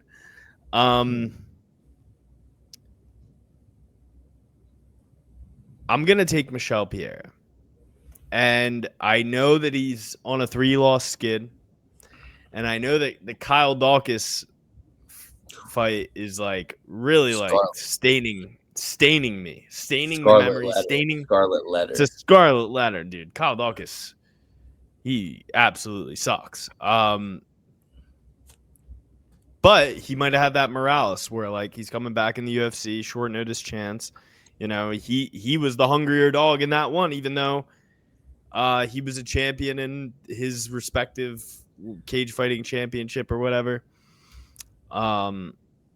Where I think Michel Pierre, this is a must-win situation for him and I just think he's hardier.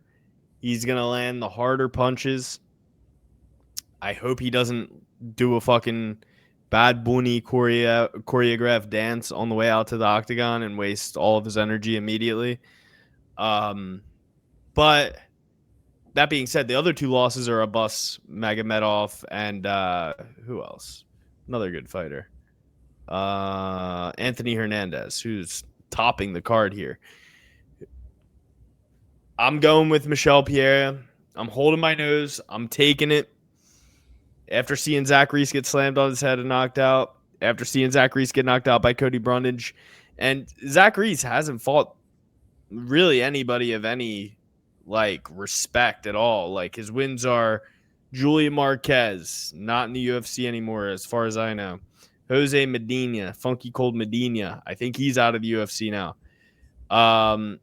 He lost against Azmat Bekov, whatever. Dusko Todorovic. Not in the UFC anymore. Let me take over from here for a second because you're getting Druskus Dumas on house arrest.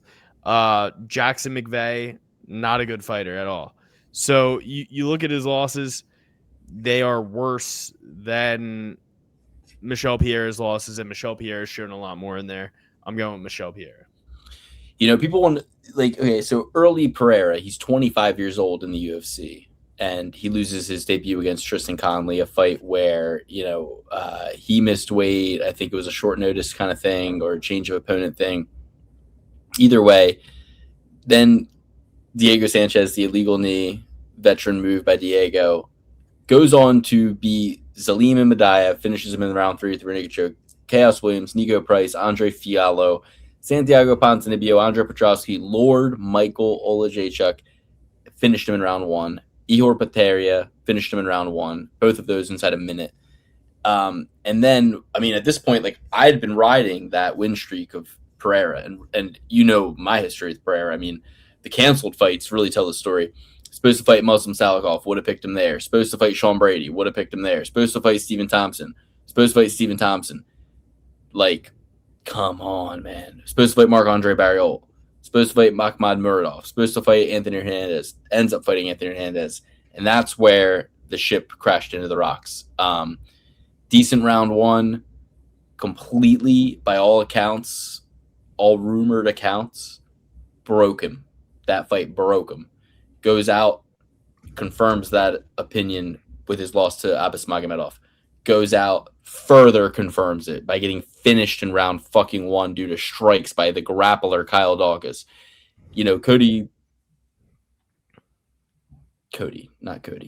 Colby Covington made fun of Bo Nickel. He said he got finished by a fucking Dutch grappler in Renier de Ridder.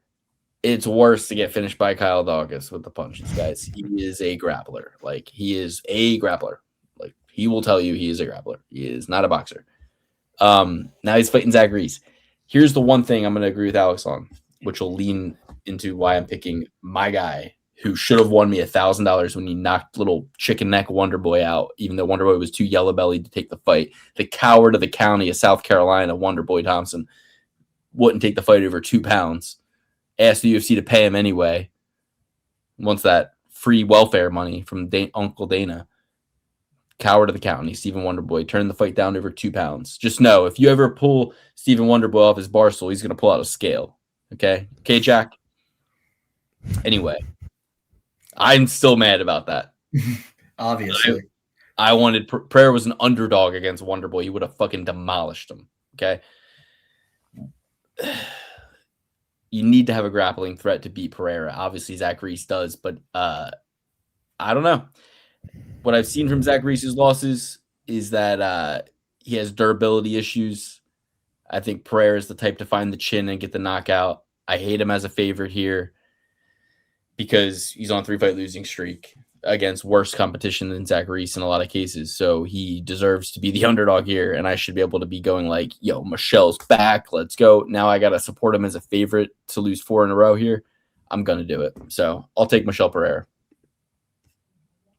Okay.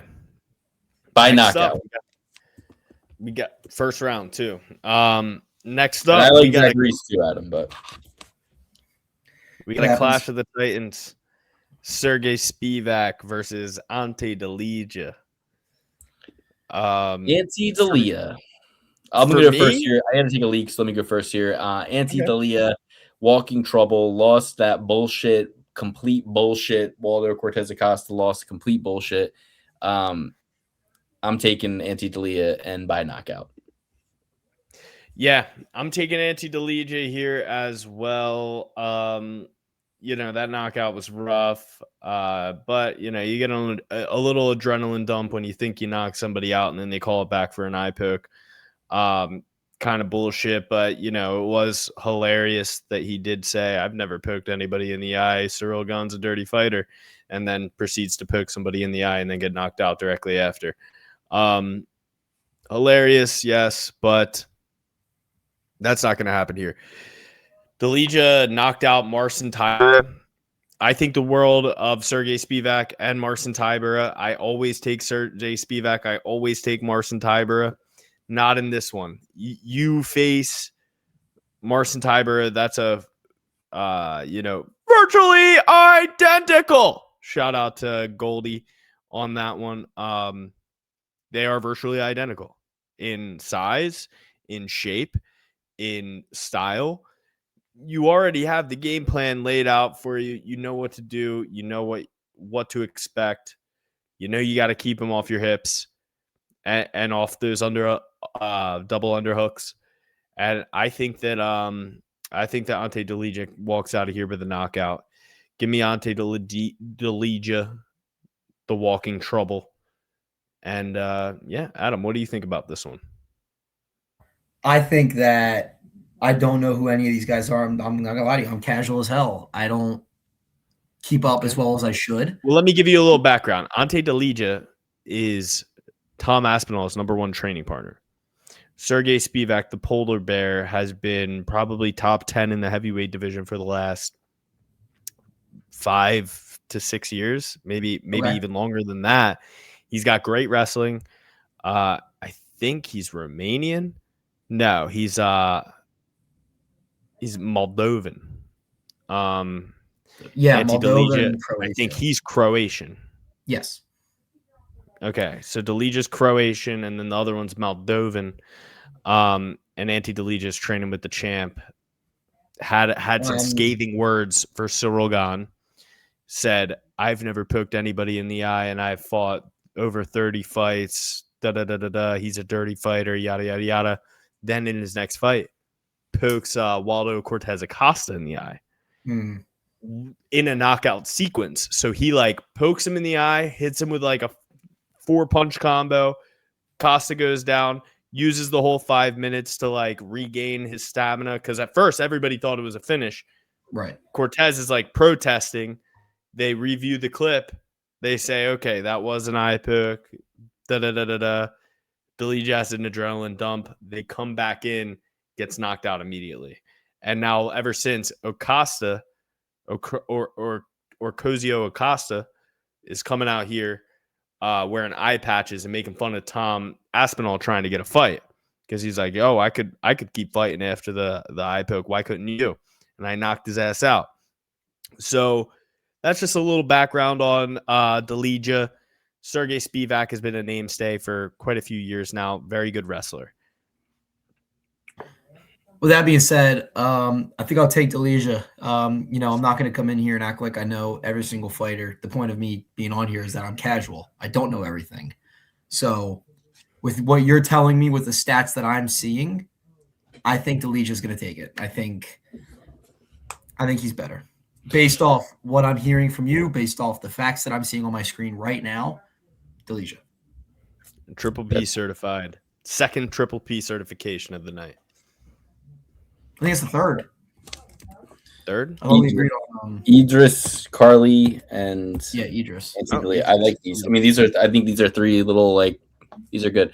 So Danny Ige versus Mikolizel Costa. Now his nickname used to be Milk Coffee, which you can see why. And now it's the Dalmatian. Now, which you can see why. Way more on the nose. Way more on the nose. Milk Coffee I thought was better because his initials are MC. Miquelizao Costa sounds like milk coffee. Like it just flows so beautifully. But here we are. Change of nickname, automatic loss of points for me. What do you think about this fight, Adam? You know Danny Gay, 50K. I do know Danny Gay. Gonna need to change his nickname to 100K, Danny Gay. Oh, yeah. He's coming off the loss to Patricio Pitbull. It was Patricio's second fight in the UFC. Came to party, came to play, overcame the initial UFC. And by the way, guys lose at 66% rate when they enter the UFC on a debut. Right. Before that, he knocks out Sean Woodson. Before that, back-to-back losses to Lerone Murphy, Diego Lopes, and then the Diego Lopes beat the shit out of Diego Lopes too. That's what I was going to bring up. Diego was a by the way 1 hour notice fight, and then he knocked out Andre. And it was funny, the Andre Fili, the Sean Woodson knockouts. It's like damn, But I'm much more impressed with what Milk Costa has been able to do. First of all, he finished Andre Fili 2. He submitted Shailon Nurmabeki. He beat Christian Rodriguez, spoiled the party with him further. He beat Julian Erosa. He knocked out Morgan Charriere in the last fight. I'm going with Milk Costa here. Minus 220 favorite. Not prohibitive, but I think he's, I think we just have, Danny Gay's too old for the weight class. The book's been written on Danny Gay and how to beat him. Yeah, I think I like MC here. I think I like Costa here. Game change does suck. I think Milk Coffee was way more on the nose, or not on the nose, but a little more subtle. Now Dalmatian is just crazy. Regardless, I know Danny Gay because of his fight with Diego Lopez. I watched that fight. That whole thing went down with like, holy shit, someone's coming in with only an hour notice, and then he arguably puts up fight of the night against Diego Lopez. He puts on a clinic against him in the third round. He's beating the shit out of Lopez. I thought they were going to call it. I thought it was going to be Danny Gay by 1,000,000 at that point. A respectable, commendable loss that could very well have gone the other way. But that being said, not great performances afterwards. That loss to Lerone Murphy. A KO against Sean Woodson. That's not bad. That's pretty cool. But then Sean Woodson's like 6'5". Yeah, that too. It's a freak alien. Patricio Pitbull, decision. I still like Costa here. 25-7. He's coming off 5 wins since 2024. Crazy momentum, crazy hitting power. I like Costa in this fight a lot over Danny Gay. Yeah, I'm gonna agree. We're gonna triple P certify this sucker. But if you take a deeper look at Melky's losses in the UFC, they were all at 155 pounds. I think he found a home at 145. He looks amazing. Very diverse skill set there. He can take you down. He can pound you out. Danny Gay's a hard guy to take down. Luke mentioned it earlier. These Hawaiians, they're spending so much time surfing that their balance is impeccable. It's super hard to take down these Hawaiians. And give me the Dalmatian. I agree with everything you guys said. I wish his name was still Melky, but I gotta take Costa here. And Danny Gay, no harm done with a loss here for Danny Gay. I mean, Danny Gay is a guy who you could take him out of a drunken stupor. He's not a guy who's asking for a scale. He's not a guy who's asking for any of this stuff like Stephen Wonderboy Thompson. He's a fighter's fighter. Everybody loves Danny Gay, and I wish they would give him some more favorable matchups. I mean, even the Sean Woodson, like, how many people thought Danny Gay was going to be Sean Woodson? Oh, shit, maybe me. But how many other people in the world? I just hate Sean Woodson. I always pick against him. He's a freak, alien, weirdo. Nobody 6'5" should be fighting at 145 pounds. Like, grow up. But give me Costa here, and I hate to say it because I do love Danny Gay. Yeah, consummate professional fighter, manager, overall game ready warrior, professional, shows up. Not going to be an easy fight for Costa, but could be. Okay. My favorite fight of the night. I'm going to just not even sugarcoat this. Uros Medic versus Jeff Neal. I'm taking Uros Medic, plus 160 underdog on Tapology. This is my line won't linger fight of the night. The line will not linger. This is going to move towards a pick'em by fight time. Once people see him towering over Jeff Neal, he is going to have all the leverage power. He's faster. He's a good striker, less war-torn. And, I will say Jeff Neal leans into some of the strengths of the guys who've beaten Uros Medic in the sense that he just plants his feet, has stopping power, can throw in the pocket fast, and, hands of steel. Jeff Neal, he's going to knock you out if he touches you. And hands of steel, his whole body's steel. Yeah. But I foresee Medic playing it smart at the beginning, getting the jump on him with some range. Even though it says doesn't have the reach, I just foresee him landing some good 1-2s, stumbling Jeff on the back foot, getting him against the cage, taking him down, possibly getting a submission. But give me Uros Medic. I love him as an underdog, just money line. I think he wins this fight. Jeff Neal's 35 years old, coming off a knockout 5 months ago. Crazy spinning back elbow knockout, right on the temple, brain damage confirmed 5 months ago. So whether he got back to training 4 months ago or 3 months ago, the answer is he should have been taking 6 months off after a concussion like that. And he's either coming into this fight compromised or coming to this fight undertrained. One or the other. Both are not good when you're taking on Uros Medic. Give me the doctor. Give me the dentist. Give me the veterinarian Uros Medic. That's bad math. It was at least 7 months ago, August 16th. But, I only know that because of September 11th. Like, that's how I, find out what number month it is, because it's 9/11. You know what I mean? Like, you never forget 9/11. So I'm like, oh, August is 8. July is 7. It's 5 months ago. Like when you hover over it on Tapology, it says 5 months, 3 weeks ago. Yeah. So yeah, we're not at February. Yeah, no, it's right. That's Australian. It's almost 6 months ago. Because August 16th to February 16th would be 6 months. And it's almost 6 months ago. But that's getting back to another fight in less than 6 months. You're supposed to take 6 months off if you have a concussion. You know what I mean? Doing nothing. 6 weeks off if you have a concussion. No, fucking months. When you're 35 in the 170-pound division, it's 6 fucking months. My issue with Uros Medic is that he has struggled with big punchers. He has struggled with guys who hit hard, and he got knocked out by Jalen Turner at 155. So you sit here, you wonder, how is he going to deal with the punching power of Jeff Neal? And Jeff Neal, Uros Medic isn't. He's dynamic. He's a dynamic striker, but he's not a guy who's necessarily putting a ton of dudes' lights out. And I think Jeff Neal, a little stockier than him, has a very tight guard. I could see Jeff Neal winning this. I'm going to take Jeff Neal. I'm going to take Jeff Neal by knockout. Don't love it. Won't have it parlayed to the gills. But I think Uros Medic has a chin problem. And what's up with these foreigners? His name is already Medic. Why not just make it Uros the Medic? The doctor, it's a redundancy over here, okay? You could have just did Uros the Medic. Would have been simple. Would have been simple. Instead, it's Uros the doctor, the Medic. So ATM machine.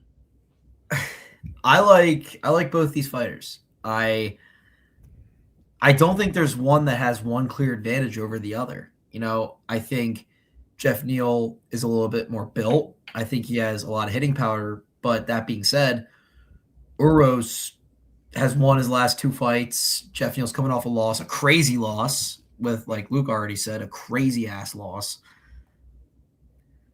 And if you look at Uros's loss from a year ago, it was against Punahele, taking my guy. So with all the information in front of me, with what you guys were telling me, give me Uros the Medic. Give me Uros. I think I like him a little bit more. I can see Jeff Neal winning. That isn't me totally taking Uros Medic 100% of the way. This fight could quite literally be decided by a stray right hook. Easily a stray right hook. And I honestly think that's what it's going to be, because I think that Hands of Steel Jeff Neal is far more technical than Punalele, and he is taller and longer than Punalele Soriano, and Punalele Soriano knocked out Euros Medic at 185. Now Punalele is fighting at 170. That's why I'm going with Jeff Neal here, because you look at the Carlos Prates knockout. Carlos Prates is an absolute fucking animal, dude.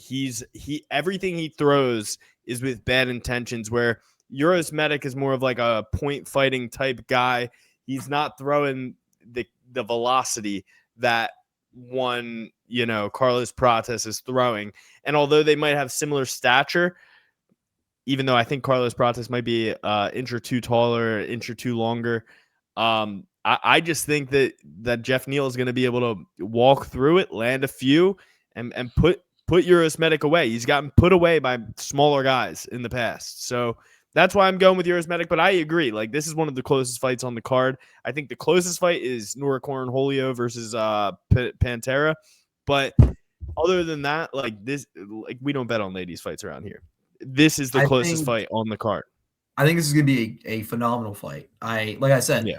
Euros Medic, I'm taking him because I think he's slightly a little bit better, but that doesn't mean that Jeff Neal isn't going to do some crazy shit. That doesn't mean that this fight isn't going to be wicked. Like, it's going to be a great fight. It can quite literally go either way. Euros Medic can tower over him and just pound him, or Jeff Neal can just dip, wham, and then that's the end of the fight. It could be anything. I mean, I think it was 1-1 going into the third round with Shavkat. Yeah, he did really well against Shavkat, and Shavkat was much bigger, much longer than Euros Medic. And dude, Jeff Neal gets a lot of disrespect around the MMA community. I think he's really good. I know he's a favorite here, so maybe what I'm saying is incorrect. And I do like Euros Medic as well, but I just think that he's got, like we said with Zach Reese, a durability issue where if you beat him, you're putting him away. And Jeff Neal is the guy that can land a fireball punch like Takanori Gomi from his fucking heel and knock your ass out. He doesn't even have to throw it from his heel. He could just throw you a classical 1-2 and it's going to put you out, because he's a tough son of a gun and he's got a real tight guard. I just worry about the kicks of Euros Medic putting a pounding on those arms of Jeff Neal and making his arms a little slower throughout the fight. But I do think Jeff Neal has like the punches that the judges are going to see are doing a lot more damage. So even if it goes to a decision, he still has a really good chance because, like I said, Euros Medic has a durability issue. I know that he lost that one fight by neck crank, but he also got popped up a bunch by Mittebeck oral by, and he got knocked out by Jalen Turner, a 155er. He got knocked out by a 155er. He got knocked out by a 170er. What is big old fucking Jeff Neal, hands of steel, body of steel going to do to you? You're in deep shit. Like, yeah, you beat Gilbert Abrina, who hasn't won a fight in the UFC. You beat Muslim Salikov, who you're pretty convincing. It means Matt Semmelsberger, Omar Morales, like all the guys that he has beaten are not in the UFC apart from Muslim Salikov. Muslim Salikov is the only guy he has beaten who is still in the UFC. Other than that, Tim Means retired. Gilbert Ubrina, 3-fight losing streak and out. Matt Semmelsberger out of the UFC. Omar Morales out of the UFC. Aaron Cruz. Every guy who's still in the UFC that he has fought, he's lost to, apart from Muslim Salikov, who is 48 years old. Yeah, you're very convincing. I guess I just think Uros is going to get to Jeff's chin early and first and put him in a world of trouble. And I'm really basing this pick solely off of Jeff being 35 or older and coming off a knockout 5 months ago. Yeah, it's fair. I think it's going to be a very close fight. That's my one window that I'm throwing through. You know what I mean? I think it's going to be a very close fight, but I think Jeff Neal will edge him out or knock him out. I don't think it'll be close. I think whoever gets the jump is going to – I don't think Uros can take Jeff's shots. I don't think Jeff can take Uros' shots. I think whoever gets there first is winning this fight by a knockout, and it's going to be under 1.5 rounds. Probably under two, probably one round. It's like more like chaos where both guys are landing strikes. I just don't think either of them can take the others. I think whoever lands is landing, and it's not lasting longer than a round. And I rarely That's think that way. But next fight, we got Anthony Hernandez versus Sean Strickland. This is an interesting one. What do you guys think? Main event, next and last, final fight of the night. Sean Strickland, my opinion, guys, I'll just take it away because nobody jumped on it. I literally said I can go first. Super Bowl hangover, already won the title. What's he really fighting for? It's a main event spot, but that just means a harder opponent for less stakes. He's only lost to the champ twice, DDP, but DDP is no longer the champ anymore. And we saw how easy it was to beat him with wrestling when it comes to Khamzat's, obviously extraordinary ability, but Khamzat whitewashed him. And Sean has been in the gym wearing a wrestling singlet, seen on footage, wearing an ice hat, wearing a wrestling singlet, saying, I'm going to go wrestle this guy. He's pretty much Hulk Hogan in there. He's trying to be a real American freestyle wrestler in there. I think he'd be wise. Josh Hockett. He's trying to turn into Josh Hockett all of a sudden. He would be wise to try to wrestle Hernandez, but I don't think it'll matter. All I think it'll do is tire Strickland out, and I think Hernandez beats him everywhere. I think he's got better jiu-jitsu. I think he's more calm, more confident, more momentum. I think that Hernandez will put up a hell of a fight and not get taken down by Sean Strickland. If he does, he's going to get right back up. It's going to be a worse situation for Sean because he's going to be tired. I think Luke, Hernandez. The singlet is for defense, not for offense. He's not going for a single fucking takedown against Anthony Hernandez. That would be suicide. He did against Uriah Hall. People forget. He did against Uriah Hall. Uriah Hall is a kickboxer. Anthony Hernandez is a jiu-jitsu guy. I think that Anthony is going to beat the fuck out of him if they strike. And I think that Sean has too much money, too many sponsors, and a nice, happy wife at home. He likes snowboarding, shooting guns, and riding four-wheelers. He's not trying to fucking take any more unnecessary brain damage. He's already famous. He's got less to fight for. Even the fights that he was like going to war with guys, that's footage from the gym. That's footage from when he was fighting Jack. That guy Jack. Hey, come on, Jack, let's go. Those are fights he's winning in the third round. Remember, when he beat Izzy, he got ahead early and quick. He blitzed him in the first round and got way ahead, almost finished him, pounded him against cage. Early success led to rising momentum. He's not going to have early success against Fluffy. He's going to hit a brick wall. He's going to tire himself out. Fluffy's way bigger than him. He's going to weigh more than him on the night. It's going to be a lot of work moving that man around. Sean's strengths become weaknesses in this fight. And I think that when Anthony starts landing hard and often, Sean's going to take a seat. And Anthony wins this fight by TKO. Adam, what do you think? Adam 22. Hell no. Hell no. Aren't you 22? No. You 23? Okay. Nope. You sons of bitches. Oh, okay. I think that Sean Strickland does not have his head in the game. I am 24. I do not think that Sean Strickland has his head in the game. Like Luke said a lot. I think that Sean Strickland posts too much on Instagram and Snapchat of him doing other shit. Like he literally made a 3-month-long story of him building like a brick oven. Delete Snapchat, Adam. Delete Snapchat. What are you doing on Snapchat? Oh no. Anyway. People can save those pictures and stuff, right? Oh yeah. So moving on. I love the balls on my mouth. When you make content like that, you're not focusing on your main thing at hand. You're focusing. I got lost. I thought he was talking about Adam 22. I was like, content like that? Like, what does that have to do with it? I was like, oh, Strickland, right? Okay, sorry. Go ahead. Shit. Yeah. Going back on it, for example, he was making like a brick oven in his backyard for like pizza, and he was doing that for several months. You cannot have your head in the game of I need to beat Anthony Hernandez in a fight while doing some stupid shit like that, while going out to the range constantly, while talking to Nina constantly, while doing other stupid shit like this. Like, you can't have your head in the game 100% if you keep doing stupid shit like that. And I think that's going to show in this fight. I think Anthony Hernandez is going to be very dominant very quickly, and it's going to show that Sean Strickland wasn't taking this very seriously. It's kind of like what Sean O'Malley was doing again, like when he was doing those jokes against Merab, where he was like, oh, look, I have Merab against the cage, and it's like a little dummy. I think that's exactly what Sean Strickland's doing right now. He's not taking it anywhere near seriously as he should be. and it's going to reflect as soon as the fight starts. And Adam, for the record, Chris Curtis did cry one time when we picked against him once. Really? He cried. He got in the comments.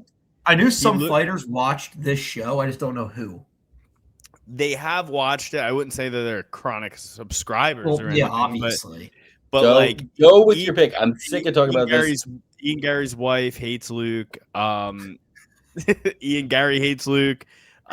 Chris Curtis hates us because I think Anthony Smith, who got fired from the UFC, thank fucking God, he's got a face for radio, should never. And everybody says he's so well spoken. He's not well spoken.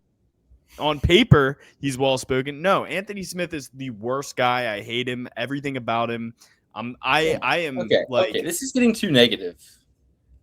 I'm a negative guy. Glover Teixeira, real American hero. Real American hero.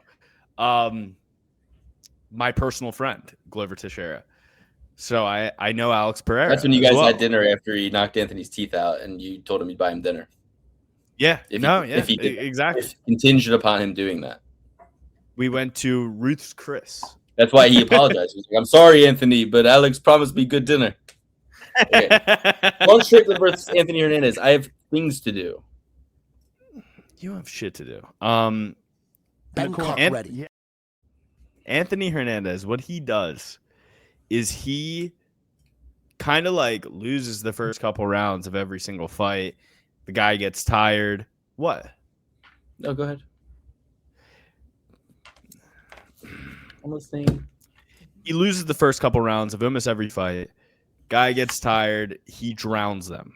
Every single one of his opponents in recent memory. That's kind of been the tail of the tape, so to say. If you watch the tape, he doesn't necessarily come out guns blazing, firing on all cylinders. He needs to download some information, get the guy tired, then ends up on top.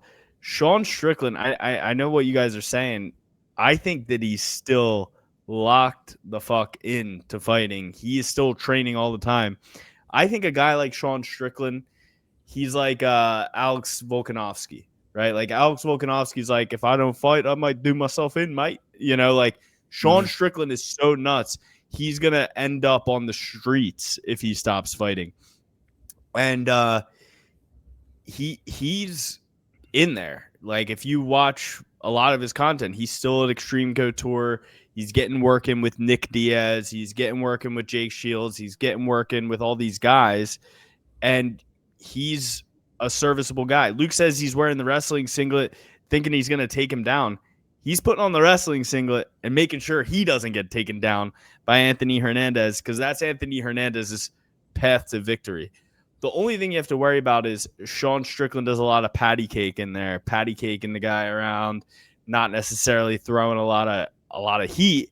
But what that tells me is that a guy who already loses in the first 5 to 7.5 minutes of a fight, and then the opponent gets tired because they're Homer Simpsoning themselves out, he comes back and beats them, right?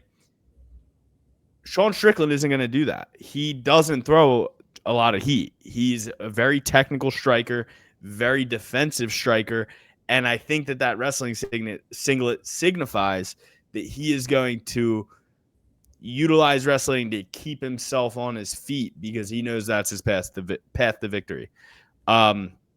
I'm going with Sean Strickland. And here's the thing, guys. Okay, he's going to go out there. He's going to throw 1-2. He's going to look like Miranda Cosgrove out there and iCarly. And he's going to end up winning this fight. And it might not be the most exciting thing in the world, but he's going to war. So I'm going with Sean Strickland. I think that's the best case scenario. Chris Curtis is a baby. Agreed. You know, he started crying when he saw the sight of Kyle Rittenhouse. That's insane. Kyle Rittenhouse has a chicken jaw. If he felt so passionate about that, he should have punched Kyle Rittenhouse in the face. Full picks up about him. If you're going me, Anthony. Why do you bring these people around me, Sean? Anthony Fluffy Hernandez. to knock out Sean Strickland. Uros Medic. Chris Curtis is a furry. Enough. Anthony, you've extended. Next, I'm gonna mute you. Let me get my full picks off. Anthony Hernandez, Uros Medic, Mikolaziel Costa, Antti D'Elia, Michelle Pereira, Carlos Leal, Alibi Idris, Luis Gurul, Jocelyn Edwards, Ramiz Brahimaj, JPL, Jean-Paul Lebanowski, Yair Del Valle, and Carly Judice. Top to bottom. Adam, take it away. Doug, I didn't select any. All right, if you're going with that, correct me if I'm wrong here. Fluffy Hernandez. Yep. Jeff Neal.